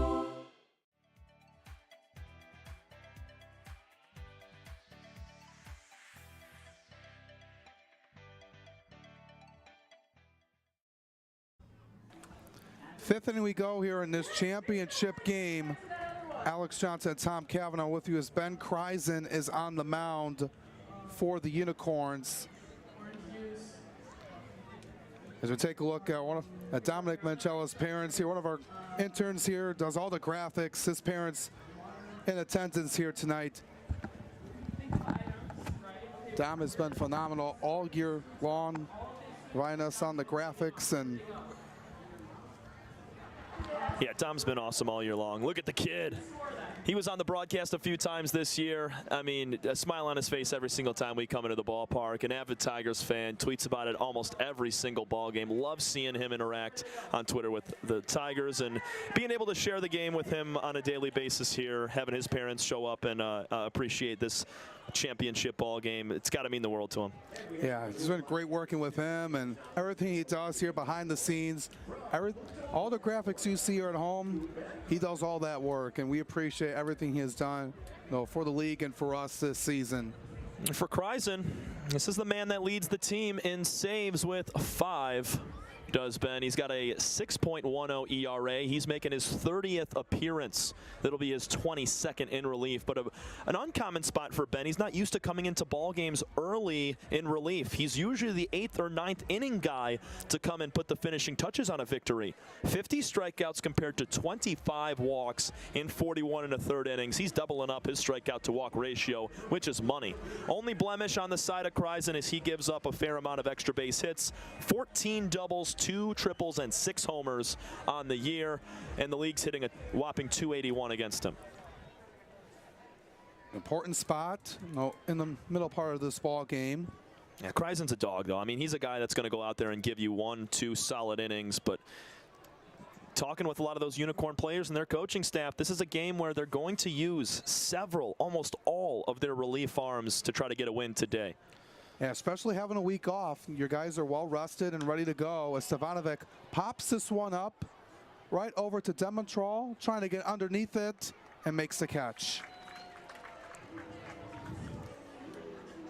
Especially with the sun going down, it can be a little bit difficult. Yeah, we'll find that twilight in a little bit. It's not quite here yet, still the baby blue sky, but it could play some tricks a little bit later, especially in foul ground on some sky-high pop-ups. Ben Wilcoxon now. Both teams with 4 hits. The difference right now, the Unicorns up 2-1. Wilcoxon had a single over the head of Patrick Baggett his last time up. A good pitch right down the middle at 82. Kreisen throws a 4-seamer, slider, curveball, and a splitter. His brother Ethan Kreisen behind the dish, having that duo. They faced off against each other in the All-Star game. They did. Got to have that battle, and now they're working together as a team trying to get another championship. Just outside for ball 3. And Ben Kreisen was on that team last season. His brother Ethan supported him. Many guys from that bullpen in that game with experience as Wilcoxon takes a free pass. It's a dangerous guy to put on base with 1 out. It's the same situation as the 3rd inning. There was 1 out. Wilcoxon had himself a base hit. He came around to score thanks to Hilbrick and Piotrowski. Blake Bean will step in now. 0 for 2 night for him.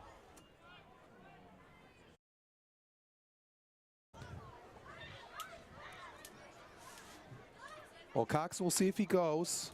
Has a lot of speed. We've seen that all year long from him. Kreisen coming in at 90 with that fastball. He's bringing it right now. Definitely juiced up for the championship game with some extra adrenaline. Kreisen on the first base side of rubber takes a step off. Unicorns wearing their home whites. White jerseys and pants. Beavers have been rocking that navy blue. Oh, yeah. It's a little superstition in baseball. You continue wearing that same jersey until stuff goes wrong. I expect maybe they're going to wear blue on Thursday, maybe throw in their red uniforms with the gray pants. I like them staying in those blues. They've been hot in them. And that one gets Blake Bean. 2 runners are aboard with only 1 gone for the Beavers. Yeah, Kreisen just pulled the fastball. Coming in at 91. That pitch gets a piece of Bean. He just yanked it. That does not feel good. That got him in the shin, maybe a little bit of the knee. Dangerous part of the order coming up for the Beavs with 1 out and 2 on. Trying to even up the ball game, Ray Hilbrick. 2 hits for him on the night. Kreisen gets sets and throws. This is that one way outside. And that breaking pitch. Couldn't ask for a better start to the day for Ray. Double and a single to start his night. He's would be the next Beaver to reach 50 hits. It's on the ground, but foul.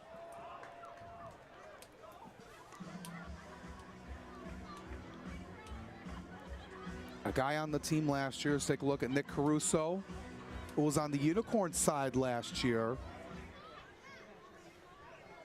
along with Pat Adams and Jim Essien, looking to go back-to-back. 1-1, breaking pitch again, up and outside for ball 2.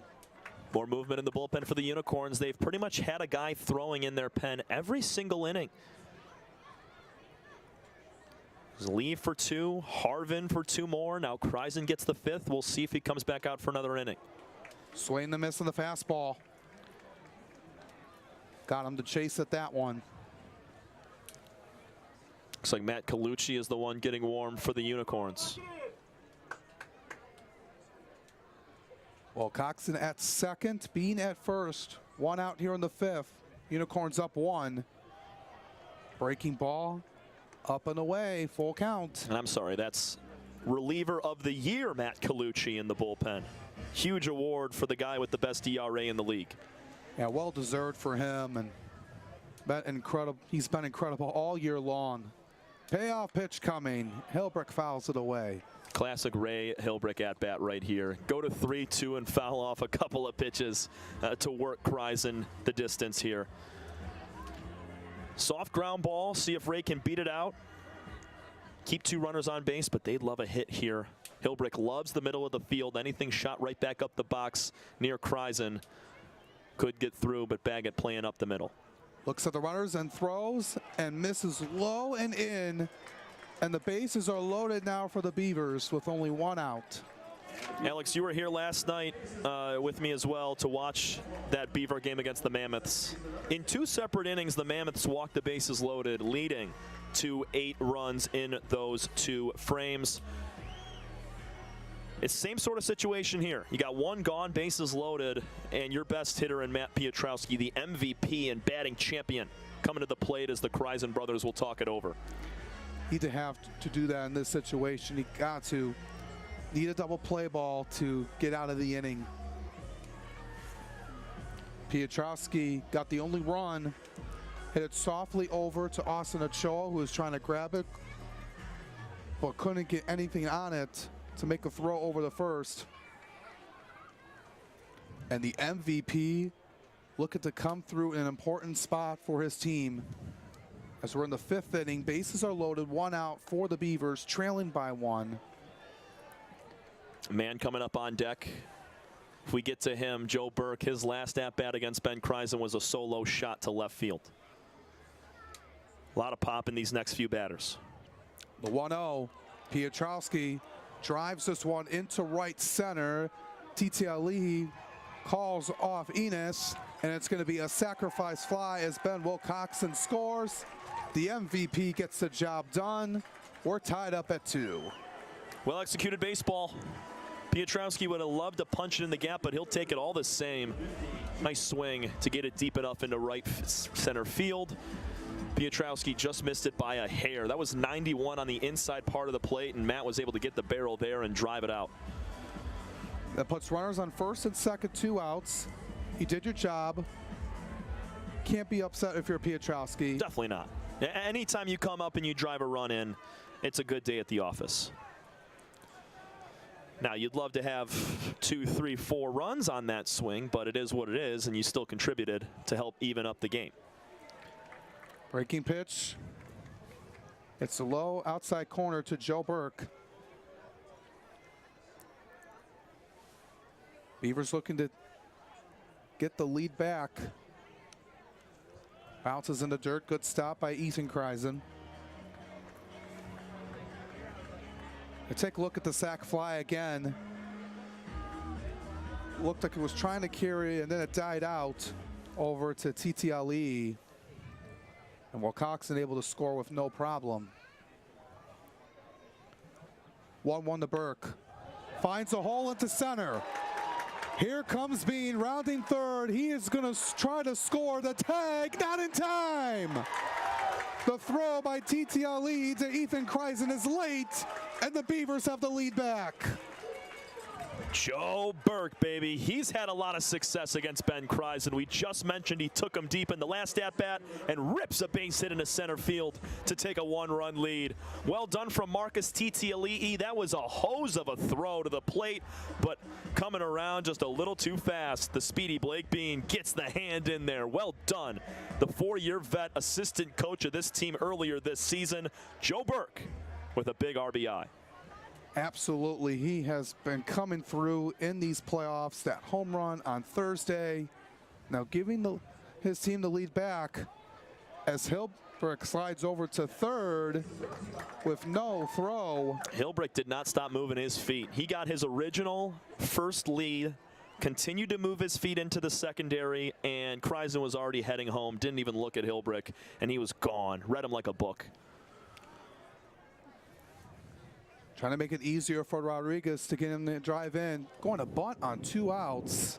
Hey, with the way that Chase Rodriguez bunts, I mean, he drags it down that first baseline, and he's got a lot of speed. I don't mind that at all. Plus, Chase in the past, when he has come up, he'll show bunt first pitch, and then he'll dial back into his at-bat.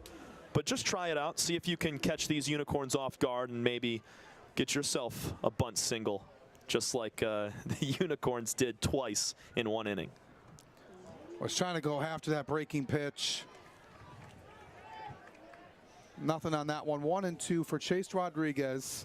Beavers took the lead back.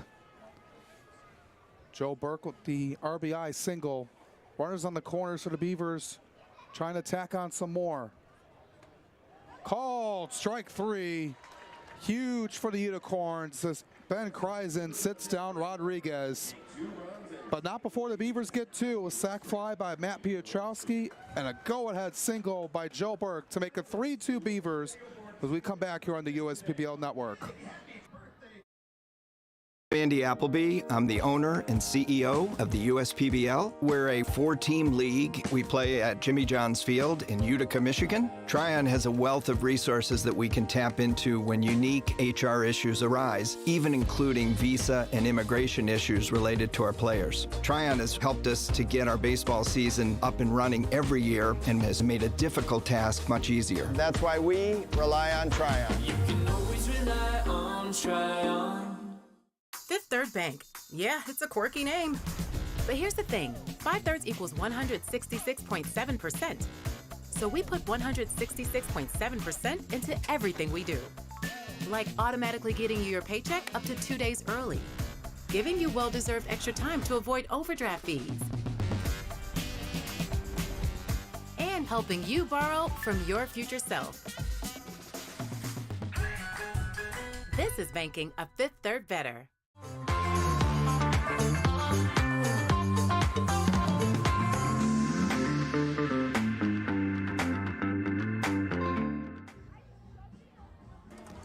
Welcome back, everyone, to the 2024 USPBL Championship game presented by our credit union. The number 4 seed Beavers have a 3-2 lead over the number 1 seed Utica Unicorns. It's been a great one here so far, Tomers. We're at the halfway point of this ball game, and we expected that coming in. The Beavers getting the lead back, getting 2 huge runs off the bats of Matt Piotrowski and Joe Burke. It's up for the Unicorns to respond now with Dyson Johnson back on the bump. This is a Rocky Balboa Apollo Creed match right now. Both teams punching back and forth. It was an early lead for the Beavs. Unicorns grabbed it 2-1. 2 more runs last frame from the Beavers, and they're back on top by a run. And that was a huge inning in the 4th for the Beavers in the field. Unicorns wanted to continue to extend their lead. 2 on, nobody out. Dyson Johnson rolls a double play and then gets a ground out to end the frame, and that really changed the course of those middle innings. Ryan Enos trying to get it over to his Ortega right near the Unicorns dugout, had it in his glove and popped out. Those plays are so tough to make. It looked like Ortega overran it for a moment, reached back, had it in his mitt, and it popped right on out. You saw him checking for the wall. It got him on the heel of the glove, just could not hang on. Enos today with a single, that bunt single, that moved Schmack over to second. Since I went back to the screen, 0-2. Enos with a perfect bunt last time.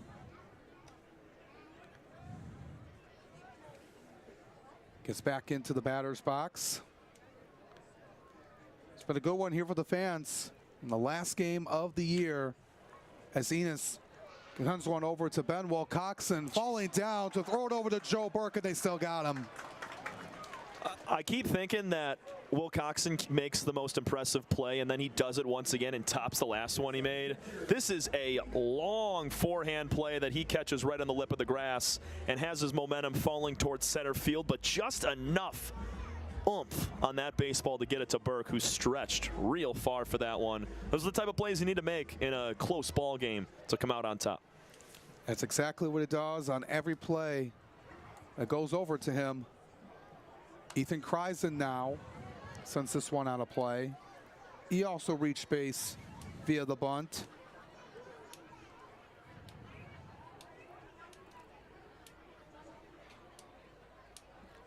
Had a couple home runs late in the season. 0-1, back to the screen. Ethan's showing his pop. A little bit underneath that pitch right there, but a guy that entered the league about midway through, got to join his brother on the Unicorns. And it's such an awesome experience coming over from Murray State. That's why he was not on this team last year. And now as a professional ball player, he's got a chance at a championship. Trailing by 1. Still got a lot of time left. As the off-speed pitch misses low, 1-2.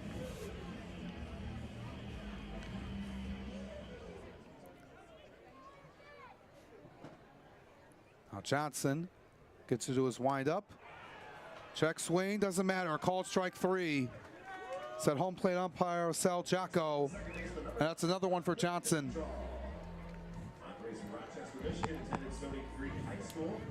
Strikeout number 3 on the night.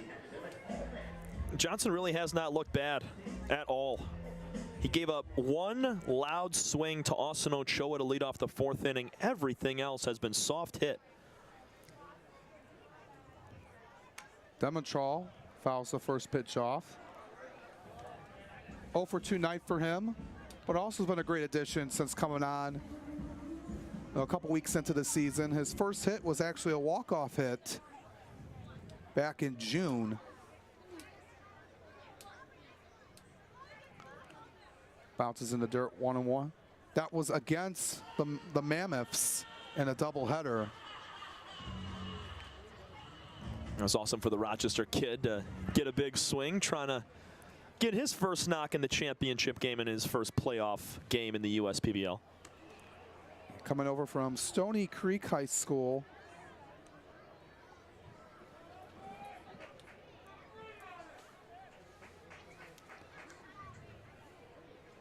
So 2-1. After that pitch missed by Johnson, which looked good on our angle, as he fouled that one off. Dyson's still bringing the heat, sitting around 89, 90 miles an hour with the fastball touching 91, 92. And he really has not strayed from his command all day long. It's been very impressive and exactly what the Beavers needed on the bump to start tonight. Pitch count almost at 75 as that one goes to the backstop. He has walked 2. One of those being a difference in the third inning. It was the leadoff walk to Schmack that came around to score along with Kreisen as well.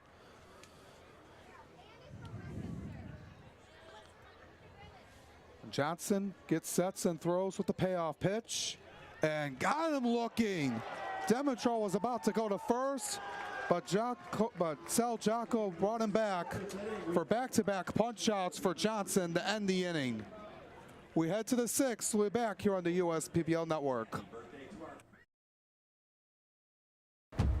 We're for people, the pioneers, the underdogs, the players, and the slow and steadies. We're for people, for who they are and who they could become. Yes, we're a bank, and some say our business is all about money, but that's an old idea. Because look past the money, and you'll see real human lives. We see it, because we're for people. Huntington, welcome.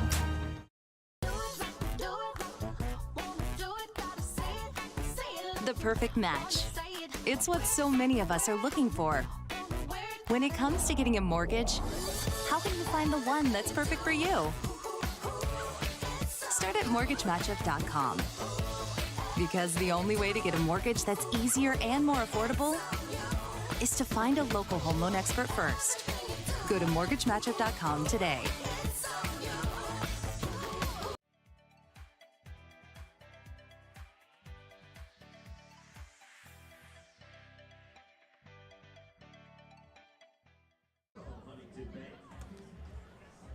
The USPBL reliever of the year, Matt Colucci, will step on the bump here for the 6th inning. The Unicorns down 3-2 to the Beavers here in the USPBL Championship game presented by our credit union. Alex Johnson, Tom Cavanaugh with you.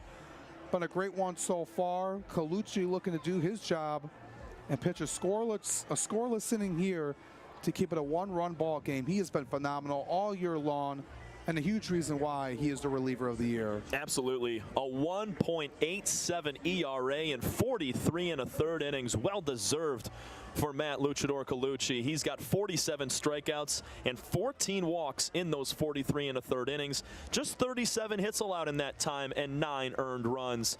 He's only allowed 8 doubles. The league hitting .226 against Matt.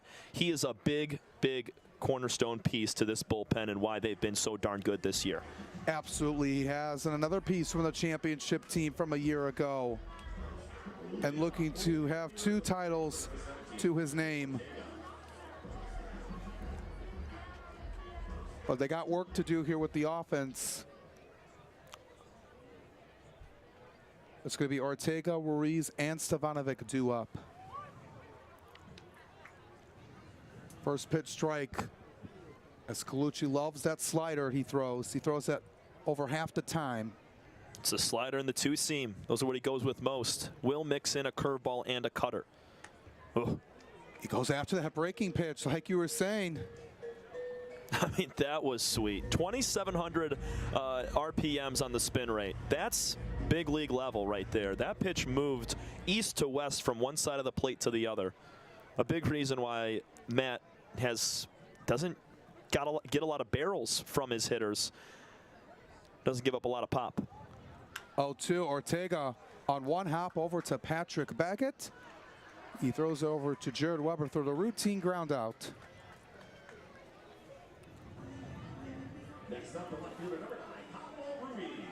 Now Ruiz will step in.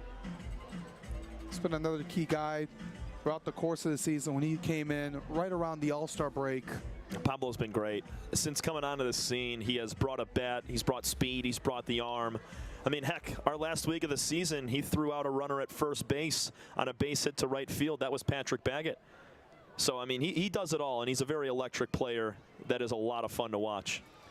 And all these guys have come in, and they have really shined on both sides of the plate. And I want to showcase everything they have here for these fans and make themselves marketable in their next step in their career. But this Beavers team, they have really turned the tide after a slow start to the season. As this one's right over to Demetrol for a pop out. Colucci is just looking like the same old, same old. A couple of weak swings. Ortega got a good barrel on it, but rolled it over. And Ruiz, I'm sorry, off the very end of his bat. Yeah, it was that slider. Didn't get enough on it. It was hit very softly.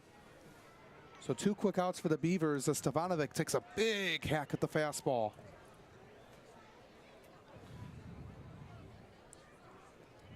Getting themselves entertained. Those fans join some popcorn. It's going to be an exciting finish to the ball game. I was going to say eating some corns in front of the corns. Oh, the Unicorns looking for some magic. That was the worst joke I've made all year long. Not close. No, not at all, Tom. No worries. A great inning from the reliever of the year, Matt Colucci. That nasty breaking ball to sit down Stefanovic. We head to the bottom of the 6th. Unicorns looking to tie it up here on the USPBL Network.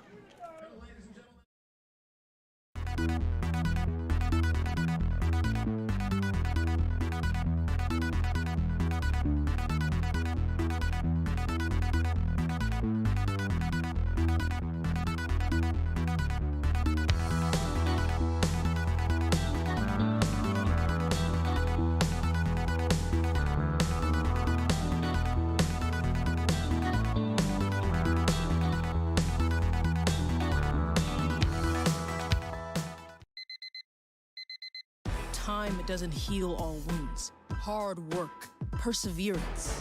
And we do. We're fighting cancer with proton therapy. And music therapy. We're turning back the clock on Parkinson's and outsmarting blood clots in seconds. Instead of days. Because this is her time. His time, your time. And it's time to show we can. Corewell Health.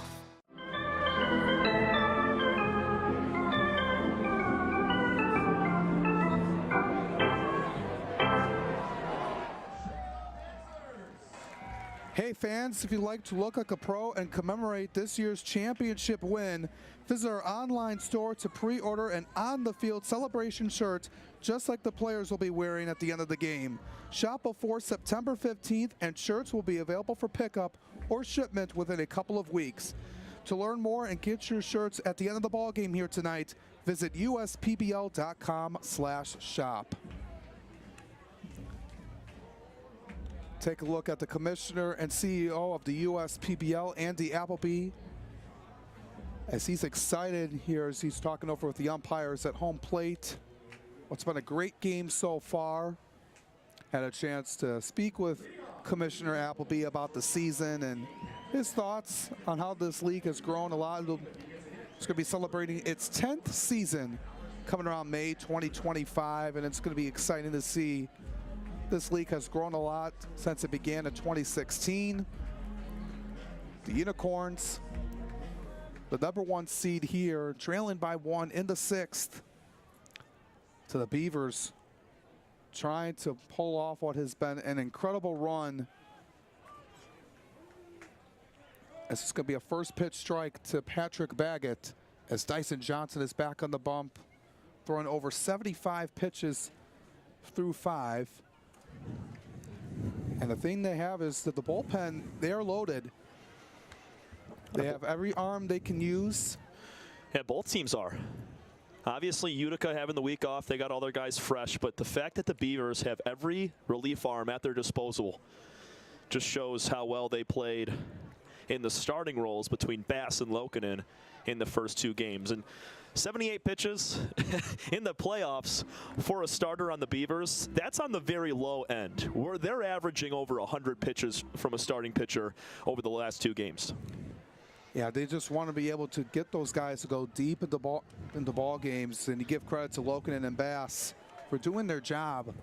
And this is a stage in the game here as we enter into the latter third, where the Unicorns are going to find a way to put runners on base and score them. If Baggett finds a way on as the leadoff man, this Unicorn team is going to scrap together to get him in a scoring position. Now that was a borderline strike. 3-2. Johnson's been competing all day long. He has. Baggett didn't like that last call. He's going to try to get one here with the payoff pitch from Johnson. He fouls it off.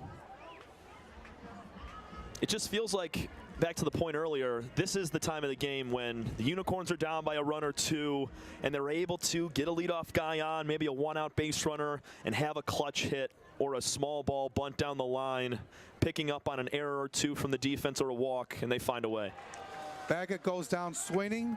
Savanovic will throw over to Burke to complete the out. And 3 straight strikeouts thrown by Johnson. Yeah, that's impressive. Spanning the 9-1-2 hitters, being able to shut down the kickstart of the lineup. Can change innings, and boy has it. I still think that 4th inning double play with runners on first and second, nobody out, that was a game changer for the Beavers on defense. Yeah, that gave them some momentum into the next inning to take the lead back. Any play like that. And even in the 3rd inning, when they got the double play on the sacrifice fly from TT Ali'i, who's at the dish right now, they could have had 1 or 2 more runs in that frame with 2 outs, had some clutch swings, but it ended quickly with the double play on the fly out. TT Ali'i pops this one up. The right side of the infield, Piotrowski doesn't know where it is, but he thought he was underneath it, but that's the twilight sky, man. Hilbrecht able to make the catch.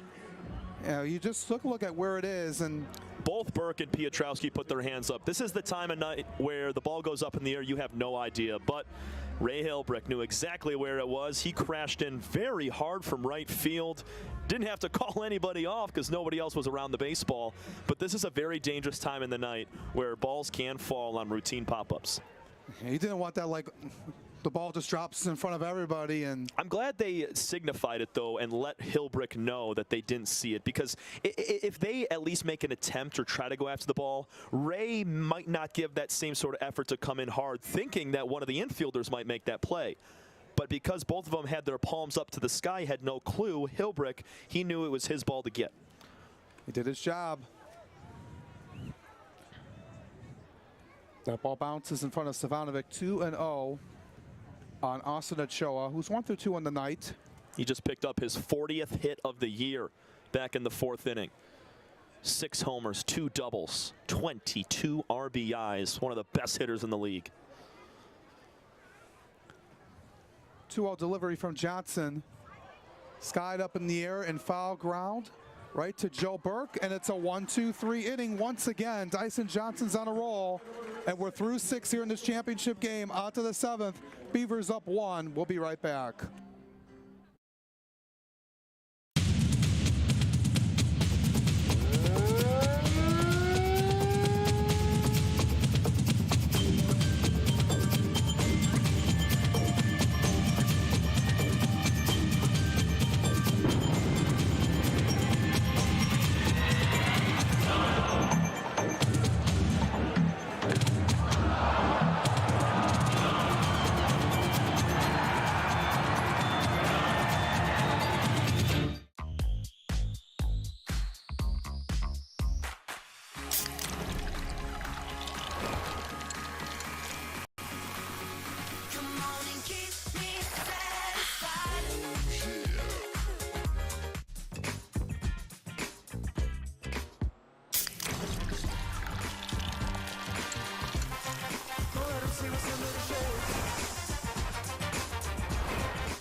build. Roads, bridges, wind farms and pipelines, schools to skyscrapers, our members create monuments. We operate. We're the operators and mechanics behind the advanced heavy machines that move Michigan forward. We maintain. Boilers and HVAC. Our members run the complex heating and cooling systems that we all depend on. Our training is second to none, and safety is our priority. We are Operating Engineers 324, and we keep Michigan running.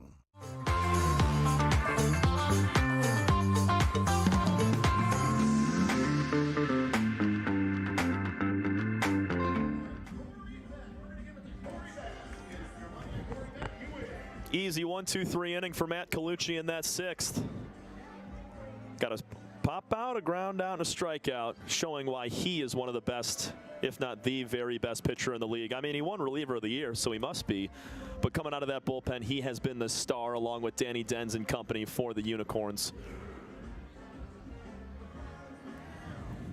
See if the Beavers can tack on a few more, add to this lead, but it just feels like the last 3 innings of this ball game are gonna be a 1-2 run show. Whoever's gonna have that clutch 2-out swing, it's gonna be the difference.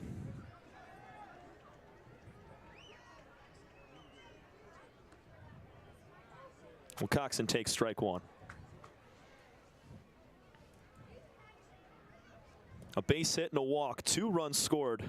If Ben finds a way on base again, I'd say he comes around to score. Make it 0-2.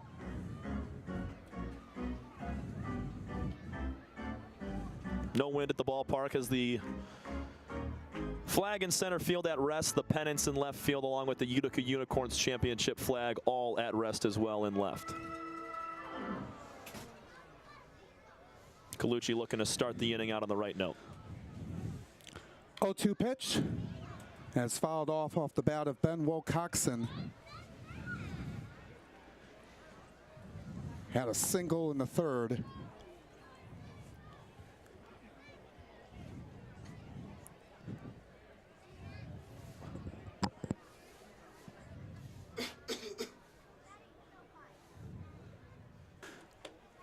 One-two missed up high. And Ben's a grinder in that 9 spot. Finds a way to get on base any way possible. He flicked a base hit into left field his first time and then grinded through a 5-pitch walk.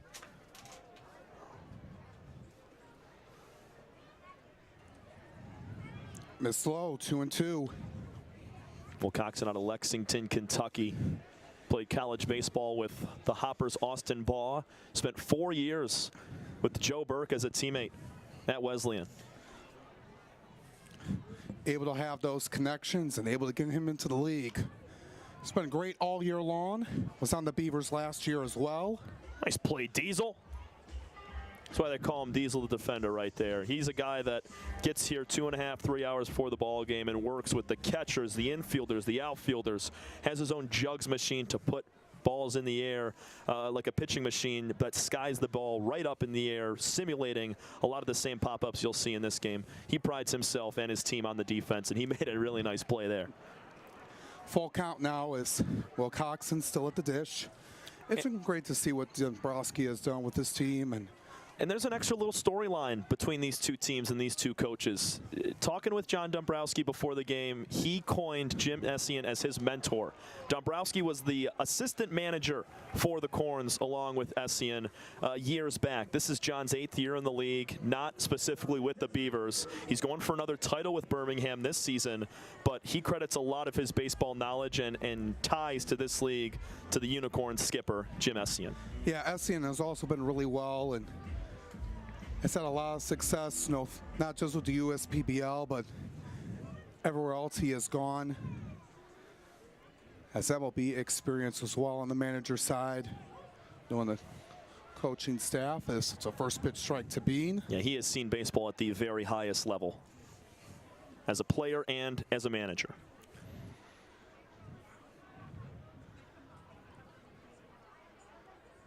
The 0-1 Bean showing bunt right at home plate.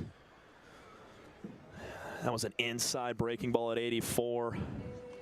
Thought Bean might be able to get that down, but shot it down right at his feet. And another walk for Will Coxon. He finds himself on for the 3rd time today.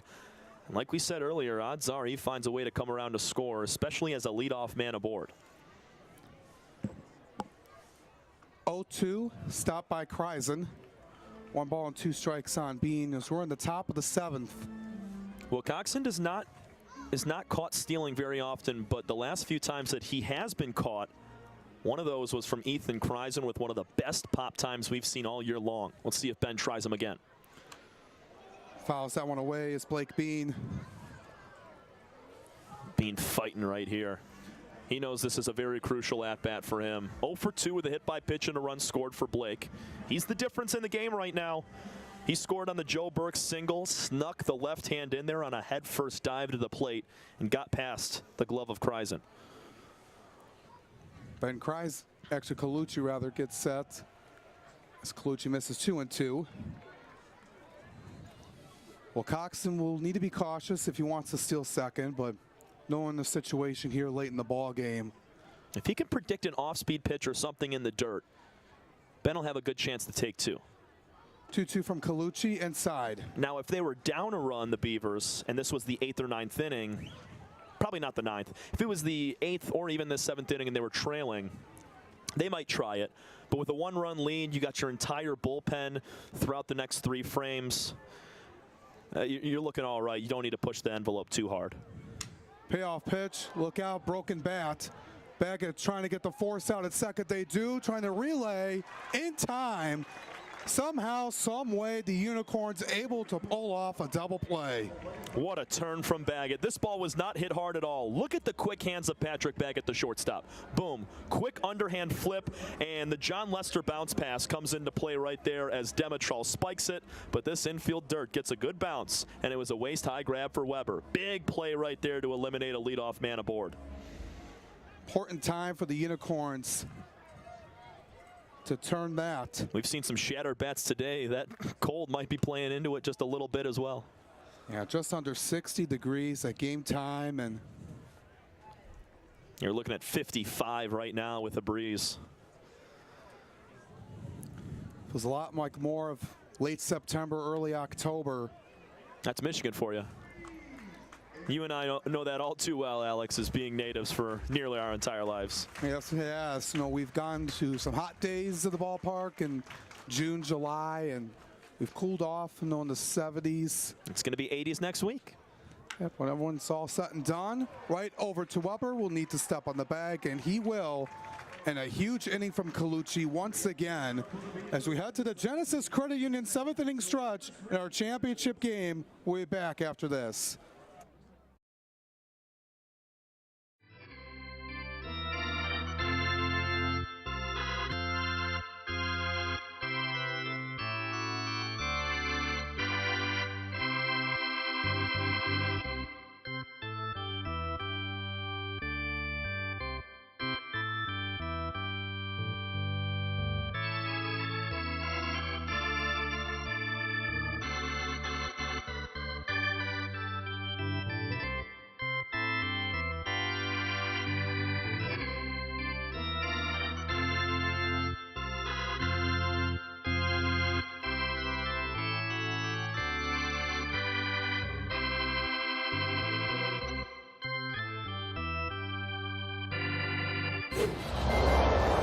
Make your move with a quick and easy mortgage from Genesis Credit Union. We have mortgages to fit your life. Genesis Credit Union. Visit us today.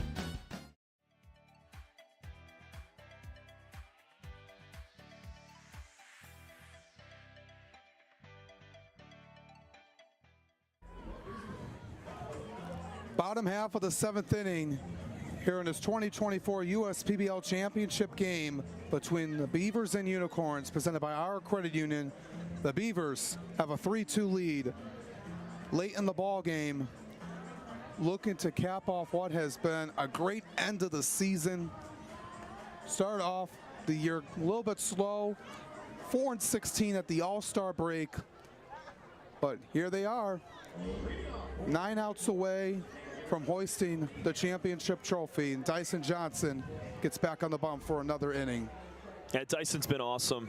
And for all three of your starting pitchers to go 6+ innings in the playoffs, John Dombrowski, head manager of the Beavers, could not be more pleased with the starts that he's had from all three of his men. And Johnson, after giving up that shaky third inning for 2 runs, he's retired 8 in a row.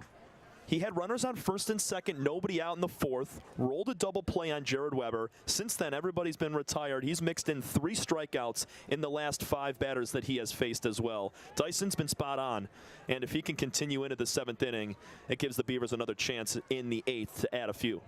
Just an important moment as that one is swung on and missed by Cody Hanna, way off the plate.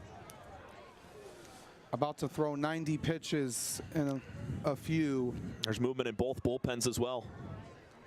Looks like the lefty Danny Denz getting hot for the Unicorns. We remember what he did last time out against the Mammoths. Shut down the last 6 guys, all strikeouts. Yeah. Best I've seen Danny all year long. We'll see if he can come through again in an important spot. He might come in the 8th after Colucci threw 2 strong. Colucci was great. And he rings up Hanna. Dyson Johnson, 4 out of the last 6. And that's 6 total Ks for the guy. And talking with Sam Bass, who threw yesterday, we spoke to him before the ball game. And Bass had 11 strikeouts yesterday. He was dominant. And we were kind of talking, and we're like, hey, yeah, Dyson's getting the start today. And Sam looks at me and goes, that guy's probably our best strikeout guy. Obviously being very humble after he posted 11, but Dyson's got a lot of strikeout stuff, and we're seeing it right now. He's putting it on display. The sweeper is working to perfection. He's dialing in the 90 to 91 mile-an-hour fastball, and he has these Unicorn hitters off balance. It's been like that since the first. Running out of outs are the Unicorns. Jared Weber. Doesn't feel like that 5-6 run ball game that we're used to seeing with the Beavers in the playoffs. They've had considerable leads in both of their first 2 games. First time they played it tight. Weber trying to find a hole. Wilcoxon unable to pick it up as he was sliding it in with his glove. Very tough play for Ben Wilcoxon at shortstop. This was all the way in the hole. Should have been a seeing eye single, but Ben's able to get over there with such great lateral movement. And even if he's able to pick that clean, I don't know if he gets it over to first in time. Weber's got some long legs, some big levers. He's able to get there in time. Yeah, well, just tough right on the grass was Wilcoxon as Kyle Schmack is up at the plate with 1 on and 1 out. This is where decisions are crucial, and they mean a ton when it comes to keeping a guy in the ball game, taking him out, riding out a batter that might be 0 for 3, not getting a pinch hitter in, maybe throwing a pinch hit runner. So late in the game, you got a 1-run ball game. Those decisions are amplified 10 times. Just these moments here, you're getting down late in the game. We'll see what Coach Dombrowski and Coach Essian will do here. Geez, that's really nice. He's continuing to use that. I mean, that's middle of the plate. Schmack recognized the spin a little bit late. That's not a pitch he wanted to swing at either, but that just cut to the outside corner. Absolute perfection by Johnson. Now the 1-2, and got him. Caught looking at 89 miles an hour. He went fastball. That was in there. That caught the entire upper third box of the plate. Nice pitch from Johnson at 89. 1-2. He challenged him with the fastball, and it grabbed the perfect spot. And now Coach John Dombrowski is coming out. That was the 4th looking strikeout for Johnson, and this likely will be the end of the day unless it's just going to be a checkup. We'll have to wait and see. This looks like somebody's going to be coming out of the pen. We'll see. Johnson, yep, he's going to give up the baseball. What a great outing. Absolute greatness from Johnson, going 6 2/3, striking out 7 in the ball game. And he'll get a round of applause from the fans. We'll have a new pitcher for the Beavers in the bottom of the 7th with 2 outs, leading by 1 in a championship game. We'll be back on the USPBL Network.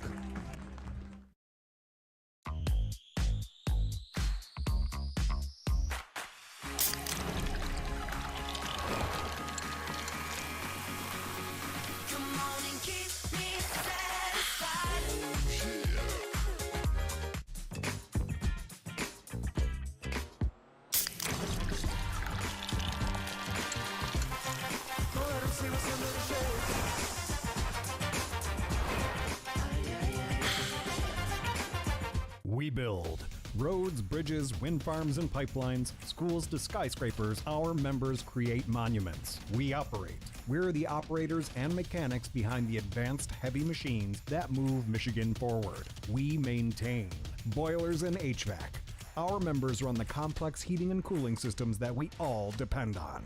Our training is second to none, and safety is our priority. We are Operating Engineers 324, and we keep Michigan running.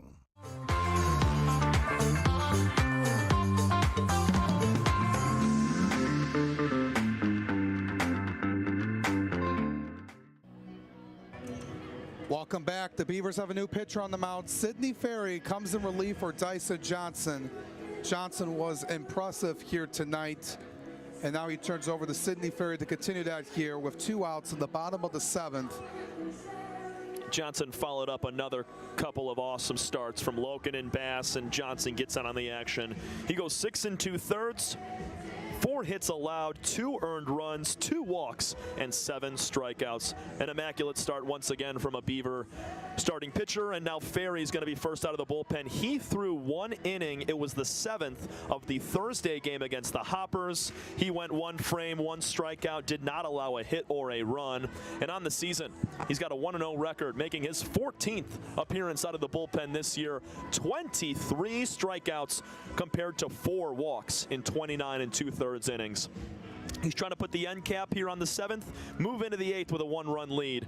It's 2 gone with a man on, and Ryan Enos trying to change this ball game right now. Yeah, the Unicorns run out of chances. Ferry looking to close this inning out. He's going to fill up the zone. First pitch he sees, throws at 88. Gets Enos to chase on that one, and got to see Sidney Ferry's parents before the game here today, and appreciate all the support here all season long. It's been great to see that his team is in the championship here today. As trying to steal second is Weber, and they got him. What a throw by Ranko Stevanovic. How about it, Ranko? My goodness. Unicorns trying to get themselves in scoring position, but they get caught. Let's take a look at this replay one more time before we head to break.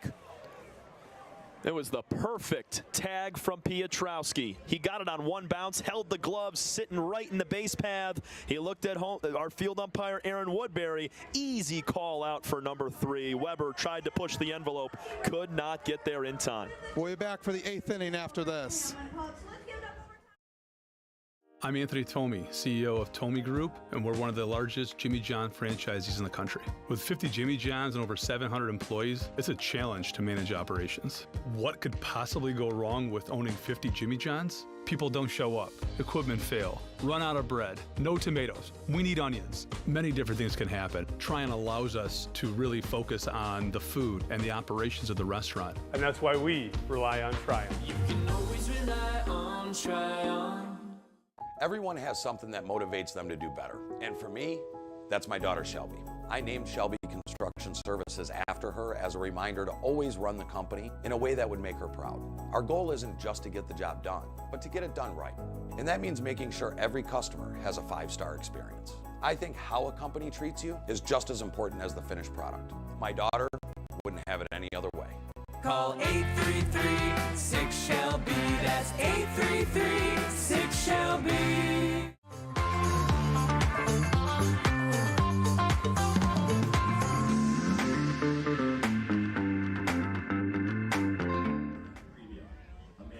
Eighth inning we go in this championship game. The Unicorns will send Danny Dens, the lefty, to the bump as they're trailing by 1. Dens was phenomenal in the last game for the Unicorns, striking out the last 6 Mammoths to secure their spot in the championship game. Looking to replicate that here tonight. He only faced 6 hitters, and he K'd them all. Danny Dens Undrafted free agent to the Padres several years ago. He spent time in low A, high A baseball with the Lake Elsinore Storm and Fort Wayne Tin Caps. And now he's here in the USPBL absolutely shoving. Over the course of this season, Danny is rocking a 4.15 ERA with a 1-2 record. 48 strikeouts, 14 walks. That's insane. 26 innings pitched. He's allowed 12 earned runs in that time. But the number to pay attention to is that 48 to 14 strikeout to walk ratio. And the league is only hitting a .52 against the lefty this season. Just impressive stuff for Dens as he's looking to come through again here tonight. The Beavers looking to add some insurance runs. They'll have Piotrowski, Burke, and Rodriguez here this inning. Will like to have some breathing room. The Unicorns, they will grit and grind till the end. They will. They're hoping for a run late in their last 6 outs to tie this thing up. But it's going to be on Dens to be the stopper here and keep this Beaver team off the board. Danny does such a nice job of it. If he can stay with a very stout command and do what he did back last week against the Mammoths, he's in for a good inning or two. We might see Bauman. We could see a few other arms come in for the Unicorns, but also nobody warming up in the bullpen. I think this is Dens' game to finish out. First pitch to Piotrowski is low and outside. Couple of RBIs for Piotrowski, including an infield single in the third and a sac fly in the fifth.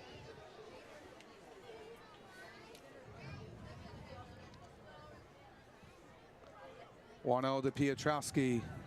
This is away at 86 miles an hour.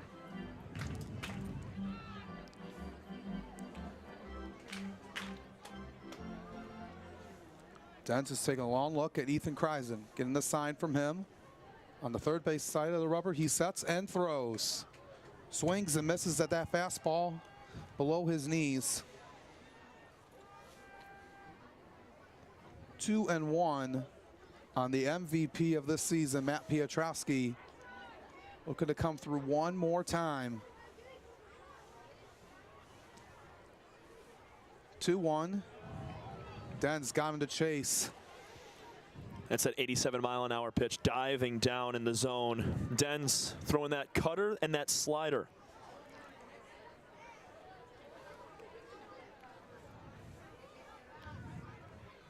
Now the 2-2. Swung on and miss. Away from the zone again. Just incredible stuff from Dens at that at-bat. That was perfect. Another 87-mile-an-hour off-speed pitch that dives down and away. That had some arm side run on it, so a lefty, that pitch is fading away from a right-handed hitter and just untouchable for the MVP, Matt Piotrowski. And now, his last 7 batters faced, he has struck them all out. Dens is on a hot streak right now. Looking to keep it going. Joe Burke now. I hit the heart of the plate, 0-1. Burke tonight 1 for 3. Also drove in a run with a single into center in the 5th inning. The 0-1. Just below the knees at that fastball, 1-1. That pitch coming in at 92 miles an hour. As a left-handed pitcher to a right-handed hitter, that looks more like 94, 95. And he's bringing it. 1-1 as Burke flies his bat away as he fouls that one off and has to go take the long walk to retrieve it. Saw that again yesterday. It's cold out, you know. Don't have that same sort of grip on the baseball bat. Burke's going to need to sign an NIL deal or something with a tiger stick or another type of pine tar spray sticky for the bat. Yeah, just have to go chase that one down and go back up to the batter's box.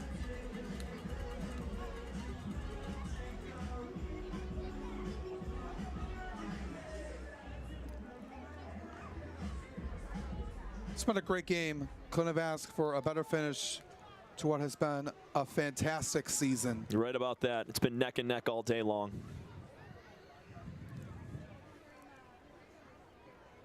One-two pitch coming, dropped in front of the glove of Kreisen. Burke's the difference right now. 2 out, base hit into center field to score Blake Bean to make it 3-2 in the 5th. You'll love to see the Beavers get a few more runs, add some insurance.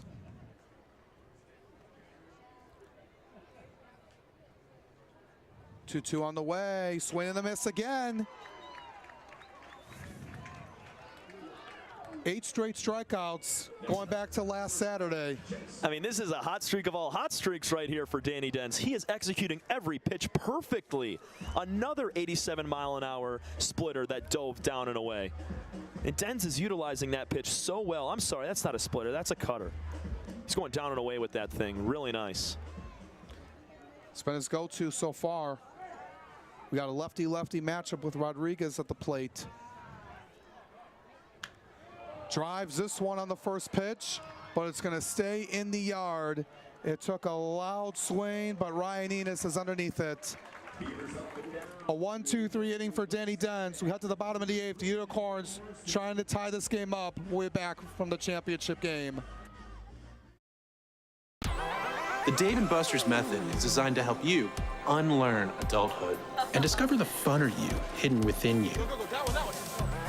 The you that doesn't think about adult things and stuff. Ashley, I don't want to hear anything about your car registration when we're at Dave & Buster's. Okay. The you want to be. Let the Dave & Buster's method illuminate you. Begin the method today with 5 free games. You know you want to. Fifth Third Extra Time helps you do you better. So kick back and relax. You have extra time to avoid overdraft fees. Fifth Third Extra Time. This is banking a Fifth Third better. We're the financial champion of Michiganders. Whether you're a goal getter or dream chaser, an empty nester or up-and-comer, anyone in Michigan can bank with us. Michigan Schools and Government Credit Union.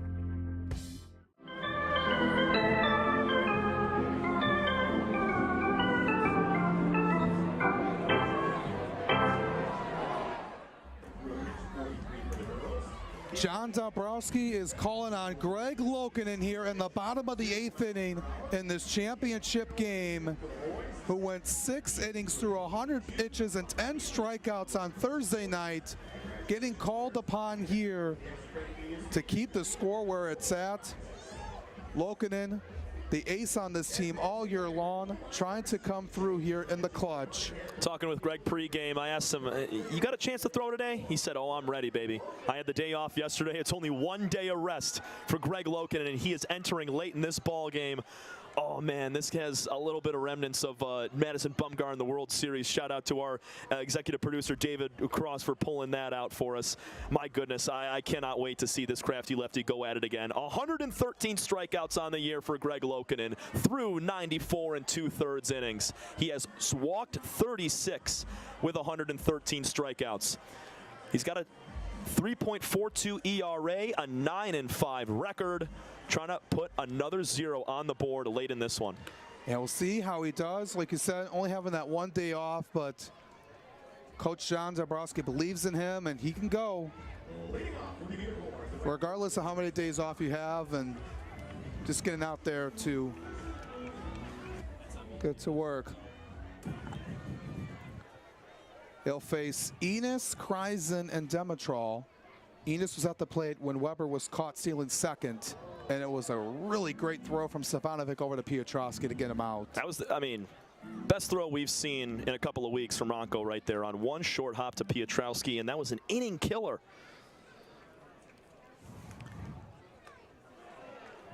Gets Enos to chase that one way outside. 1-1. Fan enjoying some ice cream. It's too cold for some ice cream. Yeah, I agree. Hot chocolate would be better. Let's put it in the microwave for a few minutes. You'll be all right. At Hoppers fan, they had a great season, falling to the Beavers on Thursday. Rallied late, but couldn't complete it. Every team has had a great year, and as it goes with that breaking pitch, 2-2 on Ryan Enos. That was nasty, 77. He slowed down the velocity a ton on that pitch, and Ryan was way out in front of it. Lokinen gets into his windup. The 2-2 outside, ball 3. This is Lokanen's 7th relief appearance this season. He's getting the ball in the biggest spot. Got some other guys warming up for the Beavers. Lokanen trying to do his task, and he rings up Enos. Fastball at 89. I know Enos didn't like the call, but that's on the inside corner. It didn't even touch the black. That was more on the inner half of the plate than the corner. Dotted up pitcher's pitch there from Greg Lokanen. Dyson Johnson did the same thing to Schmack earlier in this ball game, and Lokanen picks it right back up. 3 strikeouts in the last 4 batters for Unicorn hitters. Kreisen now at the dish. And it's just been tough here. They've had 1 base runner since the 4th. Haven't had a runner on second, or even third base rather, since that 4th inning. 1-0, Kreisen fouls it to the screen. And having that week off, you get your spot in the championship, yes, but coming in a little bit rusty. There's more momentum on the side of the Beavers, and even though the 1 seed gets all that time off, like you're saying, Birmingham's been hot. They've been playing a lot of baseball, and you can either take that from 2 perspectives. They're either gassed and exhausted from playing 27 innings of baseball in 3 days, or they're right on par with where they want to be, playing great ball, clicking on all cylinders, and staying hot and ready. And that's been important. Their bullpen, they haven't gone deep into it. Everyone, for the most part, is healthy and can throw. It's been the latter half for these guys. They are not exhausted at all. I mean, some of them obviously dealing with some back-end injuries and stuff that might be prolonged throughout the end of the season. But these are Warriors. They want to win this ball game so badly. Especially when we want to come home with a title. Is Loken again in a full count. 3 runs, 5 hits for the Beavers, 2 runs, 5 hits for the Unicorns. 1 out in the home half of the 8th. Second straight full count for Lokanen. And just getting a piece is Kreisen. He's going to make him work for this. Kreisen will not take that same sort of pitch that Enos did on the inside corner. Just knowing the situation they're in right now. Down to their last 5 outs, they need another base runner. Trying to go back-to-back, but the Beavers making it tough. Payoff pitch. Kreisen drives this one out into right. Hilbrook getting under it and making the play. Great swing from Kreisen. He gave it a ride. 88 off the bat, tried to split the gap, but the ball just hung up in the air a little too long, and Hilbrook was able to track it down. That's a big second out. Turns over to Andre Demetral. Andre trying to kickstart a 2-out rally. And that's what they did back on opening day against the Mammoths. That's how they tied up the ball game. As Demetral finds a hole, but Pietrowski cuts it off. The throw is not in time. It bounced off the glove of Burke. Did he not pick that baseball? I thought like he had it, then like it took like a bounce. Let's take a look at it again. Oh man, his foot came off for a moment. Yeah, had to. Yeah, he picked it, but his right foot on the base, as he dove away from the base up the line, his right foot kind of snuck off the base.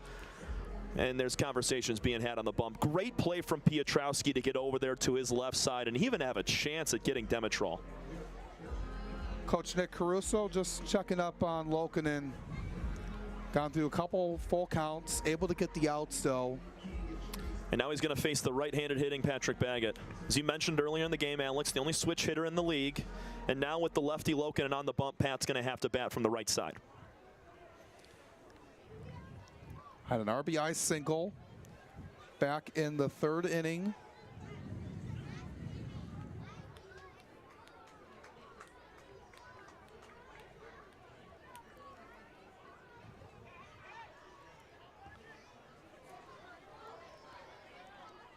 As Baggett takes a look at the first pitch, outside for ball 1.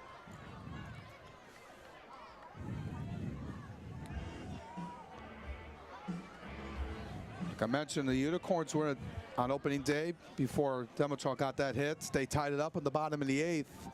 and then walked it off against the man. Mrs. Baggett comes one off of Ortega, has to throw it over to Burke, not in time. Baggett able to beat the throw. Just a split-second bobble from Christian Ortega was the difference. Baggett coming out of the right side of the box, running fast, and Ortega, who picked it up and made a nice throw over to first, and a stretch from Burke nearly got him, but Baggett was 100% safe on that one. He is pumped up. Conversation being had here, asking for help, likely from our home plate umpire. It's John Dombrowski talking over with Aaron Woodbury about that play. And now they're going to bring everybody in an important spot. You have to in this situation. It's the bottom of the 8th, 2 outs.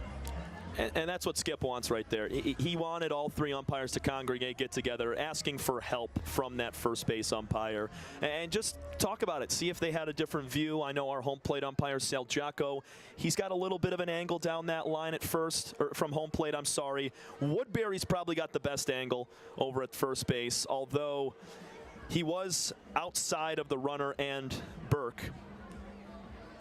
I don't think the call changes here, but we'll see. Yeah, it will stay the same. So first and second, 2 outs for Marcus TTLE. That was a tough hop for Ortega. It took a little short hop on him. He was able to keep it in front. If that ball sneaks by, with Demetrol's speed, he could have came around. Lokinen trying to get out of this with 2 runners on for the Unicorns, looking to tie the ball game. Backdoor breaking ball, perfect. Nice pitch from Greg to start out TTLE.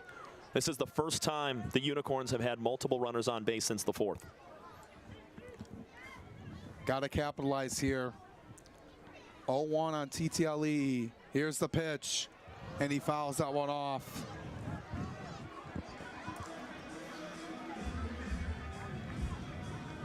TTLE already has a home run off Lokinen, I mentioned earlier, over the Chevrolet Pavilion 2 weeks ago.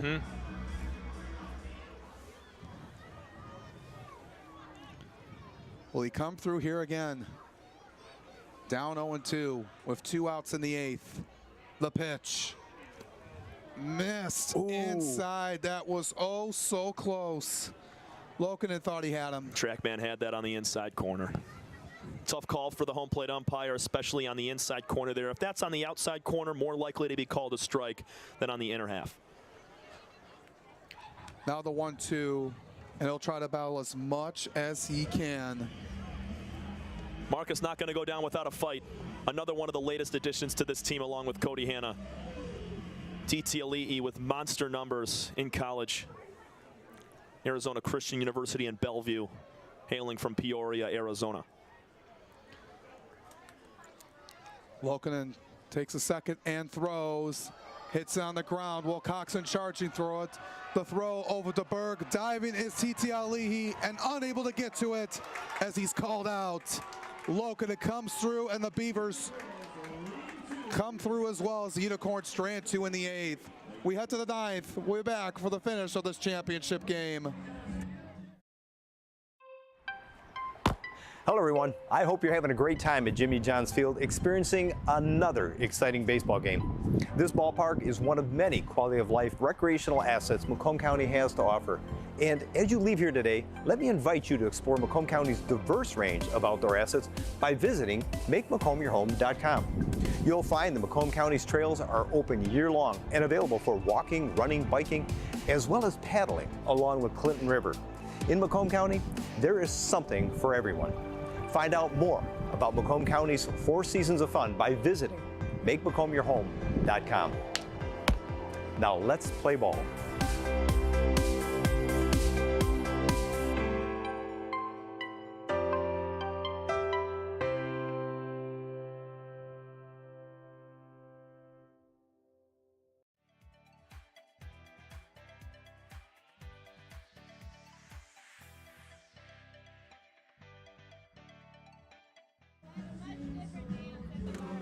Some Sweet Caroline here at Jimmy John's Field, getting ready to start the 9th inning.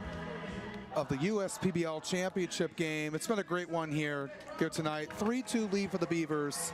Danny Dent is back on the hill for the Unicorns, trying to shut down Ortega, Ruiz, and Savanovic to give the Unicorns a chance to either tie it or win it in the 9th. In that play from Ben Wilcoxon to end out the 8th inning, when you needed to play most, your best defender steps up in the big spot. Wilcoxon, inside, slow roller, able to throw across his body for out number 3 and gets Lokinen out of a jam. Here comes Danny Dent. He's got to put another 0 up on the board here in the 9th. Unicorns want to have a chance in the bottom half to win it with a 2-run swing or battle back and tie it with just 1 run. But first things first, got to get for the Beavers. Shout out Christian Gibbons and our field camera that you just saw there, watching the Beavers warm up on deck. Oh, they're great guys, behind the scenes, producing and directing everything you see. So it's David Forrest, and we had Christian Jackson all season long as well. Been a phenomenal crew, and give a shout out to all the interns who have helped us out throughout the course of the season. A lot of them went back to school, but their help from day one onwards has been phenomenal. Too many to name, but they were incredible.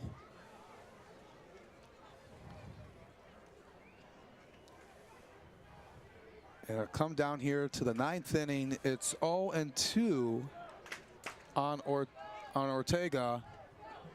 Bounces in 1-2.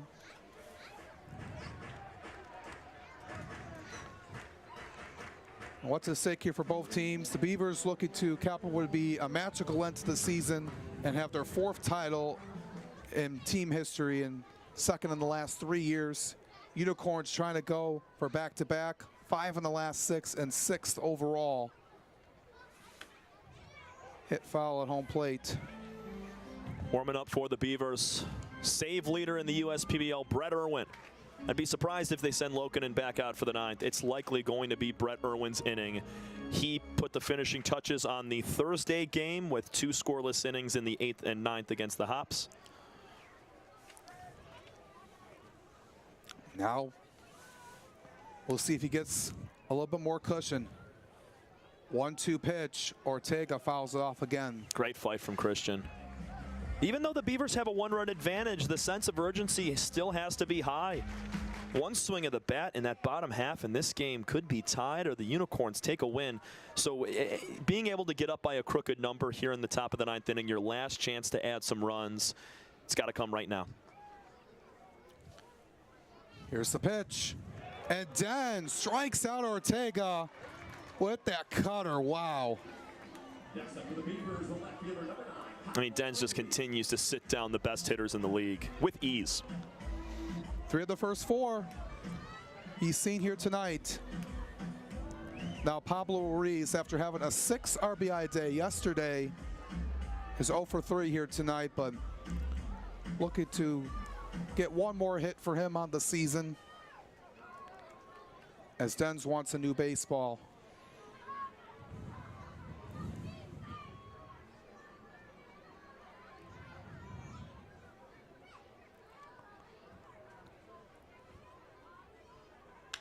Hit on the ground, right over to Austin Ochoa, throws it over to Jared Weber, and Ruiz is gone in 1 pitch. Nice swing from Ruiz, just hit right at Ochoa, who plays such a clean third base. He had so much time to field that baseball, check it out, and gun over to first. Den's trying to make this a very short inning. Don't leave his team out on the field too long before they can come in. Have a little momentum heading into that bottom of the 9th to try to do something fantastic. Exactly what you needed here. With Ranko Savanovic also having an 0 for 3 night. Did get Weber out stealing as he sends this one way out of play. Can't speak enough about Ranko. I talked with head coach John Dombrowski the beginning of the game, or in pregame, I'm sorry, and he had so many great things to say about Ranko. This guy at the plate leads from the front.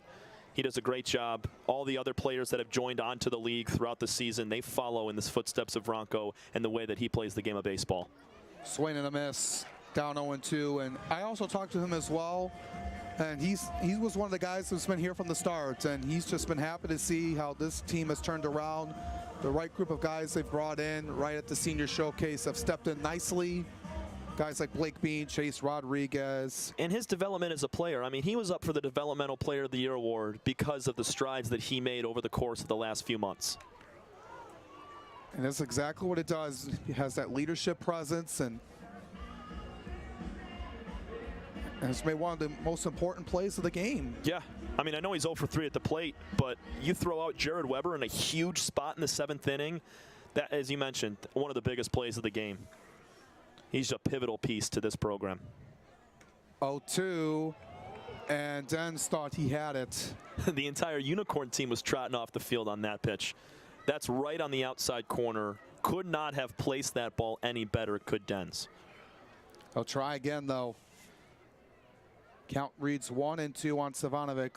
Beavers holding on to a 1-run lead, and that one bounces in front of Kreisen.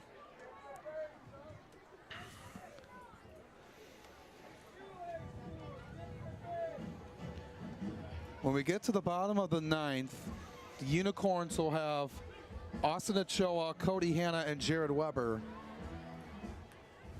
It's the heart and soul of that lineup.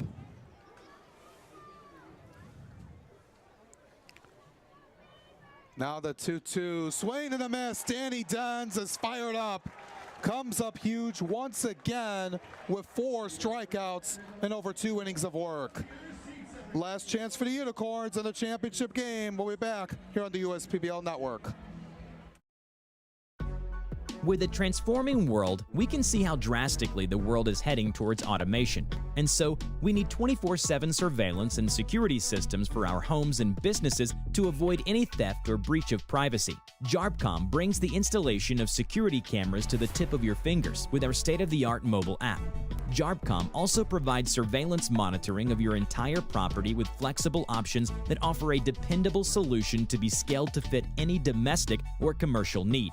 Contact JARBCOM today for a free estimate at 800-369-0374 or look us up on the web at jarbcom.com.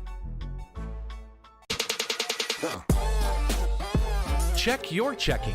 If your account doesn't get you pumped, amped, or geeked, make the switch to Genius Checking from Genesis Credit Union. It's just genius.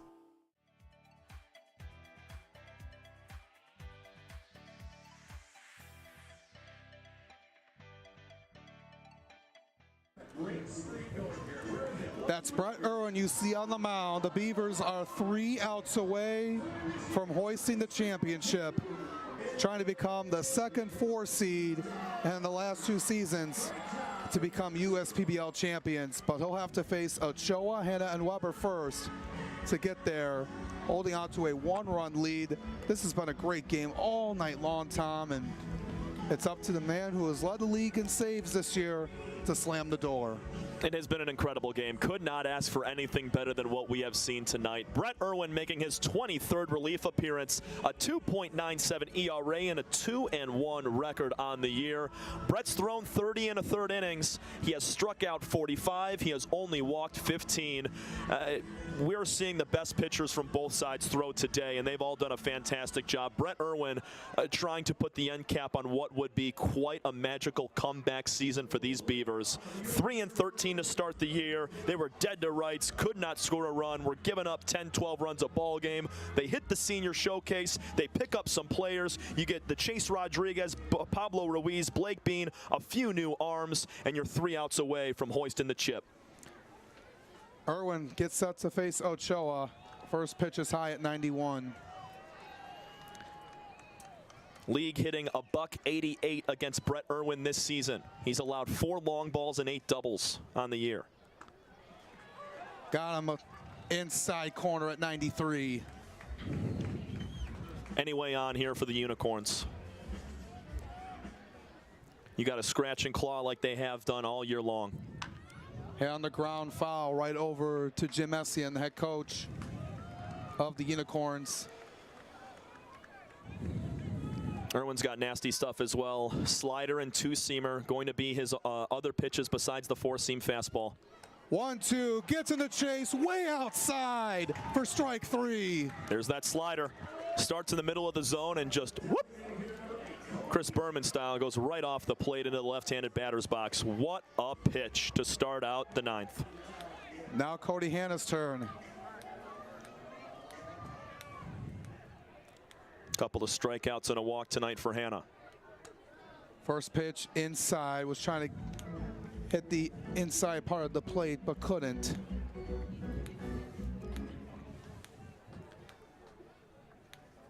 Now the 1-0. Hit on the ground, right side to Pietrowski. Throws it over to Joe Burke for out number 2. My goodness. Alex, if I told you in the early month of June, end of June, hey, this Beavers team would be 1 out away from winning a championship this year, you would have looked at me like I had 10 eyes and 3 heads. I cannot believe this team has clawed their way all the way back. They've played the best brand of baseball the last couple of weeks, but Jared Weber trying to tie this ball game. First pitch, foul back. Now, I'm not saying anything set in stone, but just the fact that they're here in this spot right here, 1 out away with a 1-run advantage, it's something I don't think anybody in the league saw coming. Yeah, neither did I. And that's baseball for you, I tell you what. It's been all surprises as this one is floated away and the Unicorns are down to their last strike. Beaver fans on their feet, baby. Irwin trying to shut the door and grab his 8th save of the year that would lead the USPBL. 0-2 count on Jared Weber. Brett Irwin gets a sign from Stefanovic. Gets, sets, and throws. The 0-2 pitch. Just missed outside. He went with the slider again. Weber was not going to bite on it. They were about to get out of their seats, the Beavers fans. Now the 1-2, swing and a miss, and the Birmingham Bloomfield Beavers are your USPBL champions. What a magical ride it has been. The number 4 seed wins again.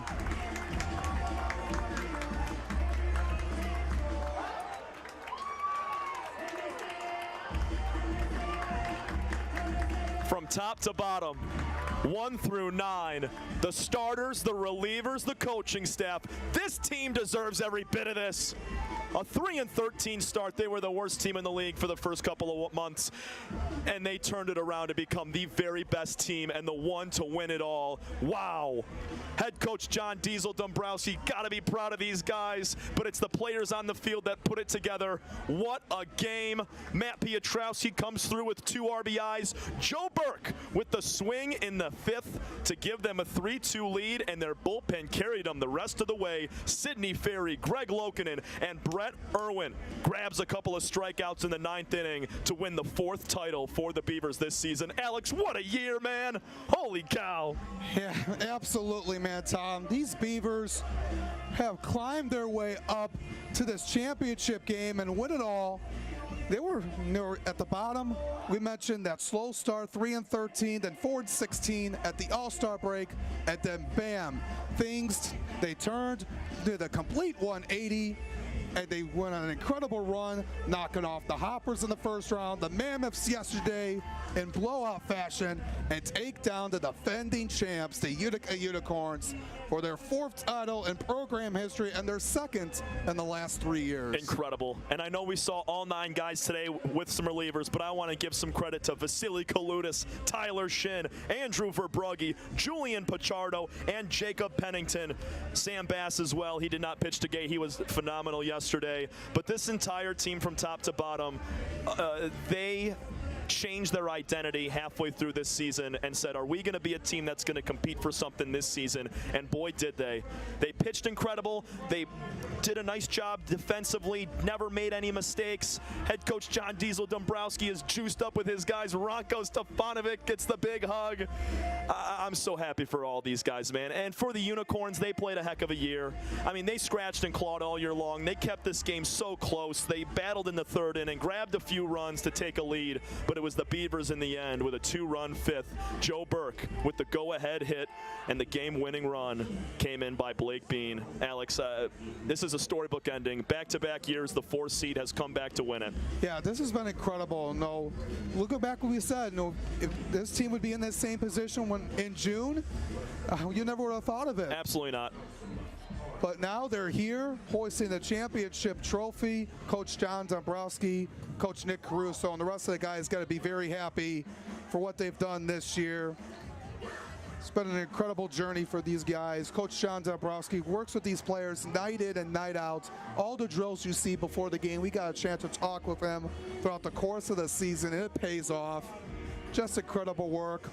Bringing over Nick Caruso, was on the Unicorns coaching staff last year, got a ring. He gets another one here today.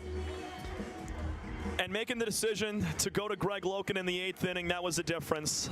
He got out of a big jam thanks to a big play from Ben Wilcoxon. There's the Gatorade shower for Diesel. He was his mentor, Jim Essien. And Jim plays a part in the success of this Beaver team because of the way that John Dombrowski coaches.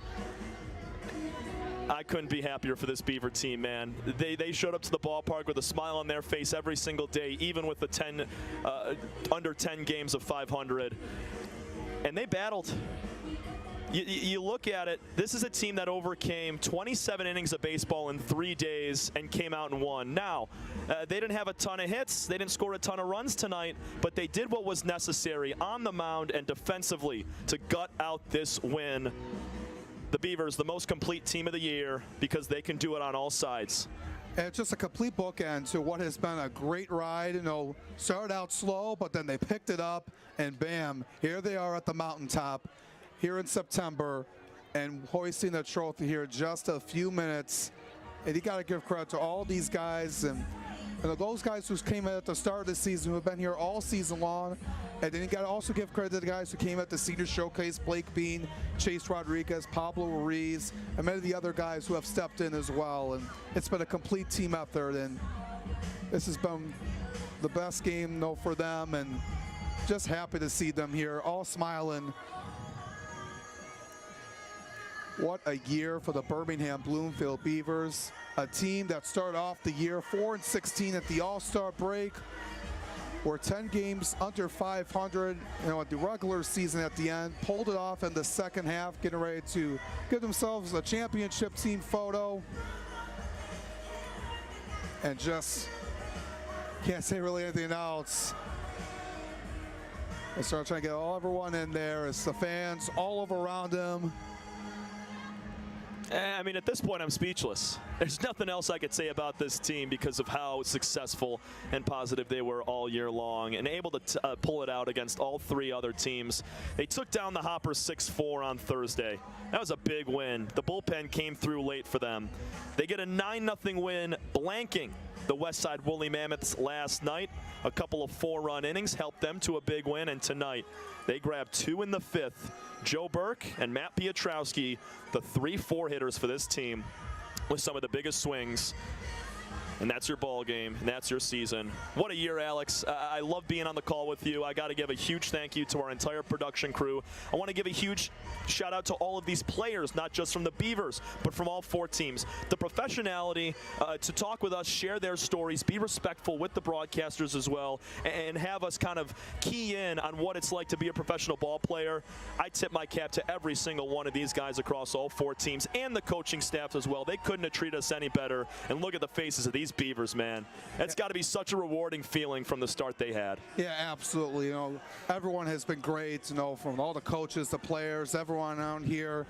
It's been really great to work with you. It's been a blast, and what a great way to end what has been a spectacular season. The 9th season of the USPBL is coming to a close here tonight. The Beavers on the mountaintop, back-to-back years, a 4 seed wins it all, and a team that started off, it was a little bit slow, but here they are. It's not how you start, it's how you finish. It's how you finish, 100%. And you got to give credit to Sam Bass, the bullpen yesterday. Jacob Pennington gave you an inning, and the Bass-Pennington matchup yesterday, that duo, is what saved the bullpen tonight. Dyson Johnson gave you 6 2/3 of good baseball. But if you don't have Greg Loken and Sidney Ferry and Brett Irwin available, this game could have been a whole heck of a lot different.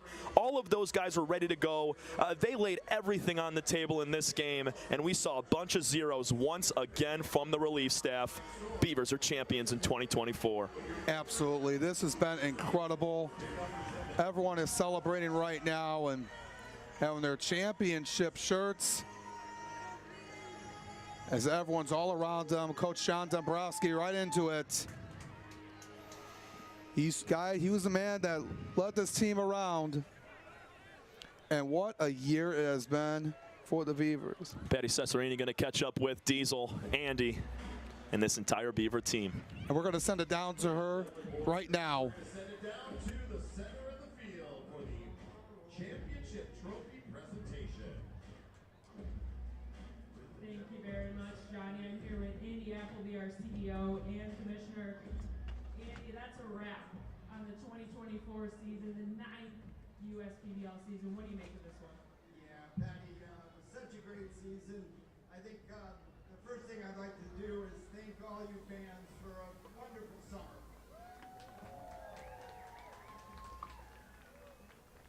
Next, I'd like to thank a lot of the players here, not just the Beavers, but what a great performance by the Unicorns. They've always seemed to be in the finals. UMassian, greatest manager we've ever seen here. And next, also just the rest of the managers, all of our baseball staff that did a wonderful job the whole season. And you know, we thank you for not just your excellence on the field, but for your good character. You know, we've had this league for 9 years now and about 700 players, and we've never really had any issues whatsoever with our players this whole time. So it's a real credit to the players and our coaching staff. And next, I'd like to really thank the people that really make this place work, led by Dana Schmidt, our president. She does just a tireless job of making everything go here. But in addition, because a lot of times I get up here and I don't mention everyone, I'm going to mention everyone tonight. Brian, Katie, Dylan, Dan, Jeremiah, Azaria, Ron, Brian, Owen, Dave, Cam, Mackenzie, Monica, Noah, Dan Veit, Kristen, Landon, Mike Zielinski, Shane and Paul, Abby, John Grab, our announcer. Let's give him a hand. I've known John for almost 40 years, and he's the best guy that does this in any minor league or major league. Also, Molly, Eric, Alex, Stacy, and a special thanks to Sandy, who runs the entire host program. And now, without further ado, I want to present this championship trophy to John Diesel Dombrowski.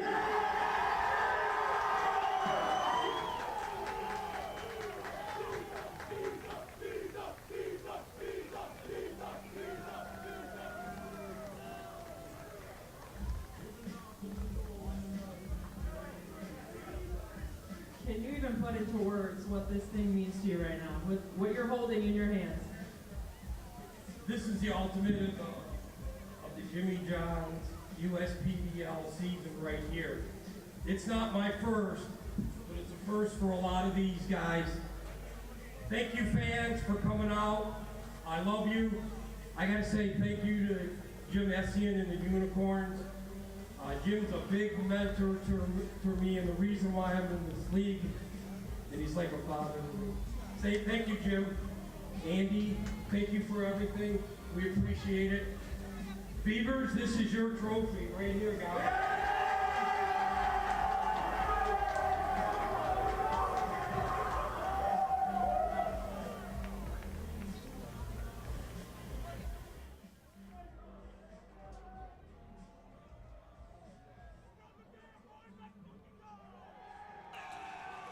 And there they are, the Beavers celebrating with the championship trophy. Hey, Beavers fans, if you like to look like a pro and commemorate... Things over to Shane McCaddy right now, our Director of Baseball Operations. All right, next. Hey, Beavers fans, if you'd like to look like a pro and commemorate this year's championship win, visit our online store to pre-order an on-the-field celebration shirt just like the players are wearing right now. Shop before September 15th, and shirts will be available for pickup or shipment within a couple of weeks. Visit uspbl.com/shop to pick up yours. MVP and a USPBL champion. Alex, what a year. Let's tune into Dyson Johnson real fast. I got here, we weren't doing too hot very early on. And then we just turned it around, put the gas in the pedal, and that's about it. How proud are you of this team to be able to turn things around and go from the #4 seed to champions? I don't even have words to say it. Like 3 straight days, 3 straight wins. That's what we had to do, and we did it. Absolutely. Well, I'm going to let you guys celebrate. So congratulations one more time to Dyson Johnson and your 2024 USPBL champions.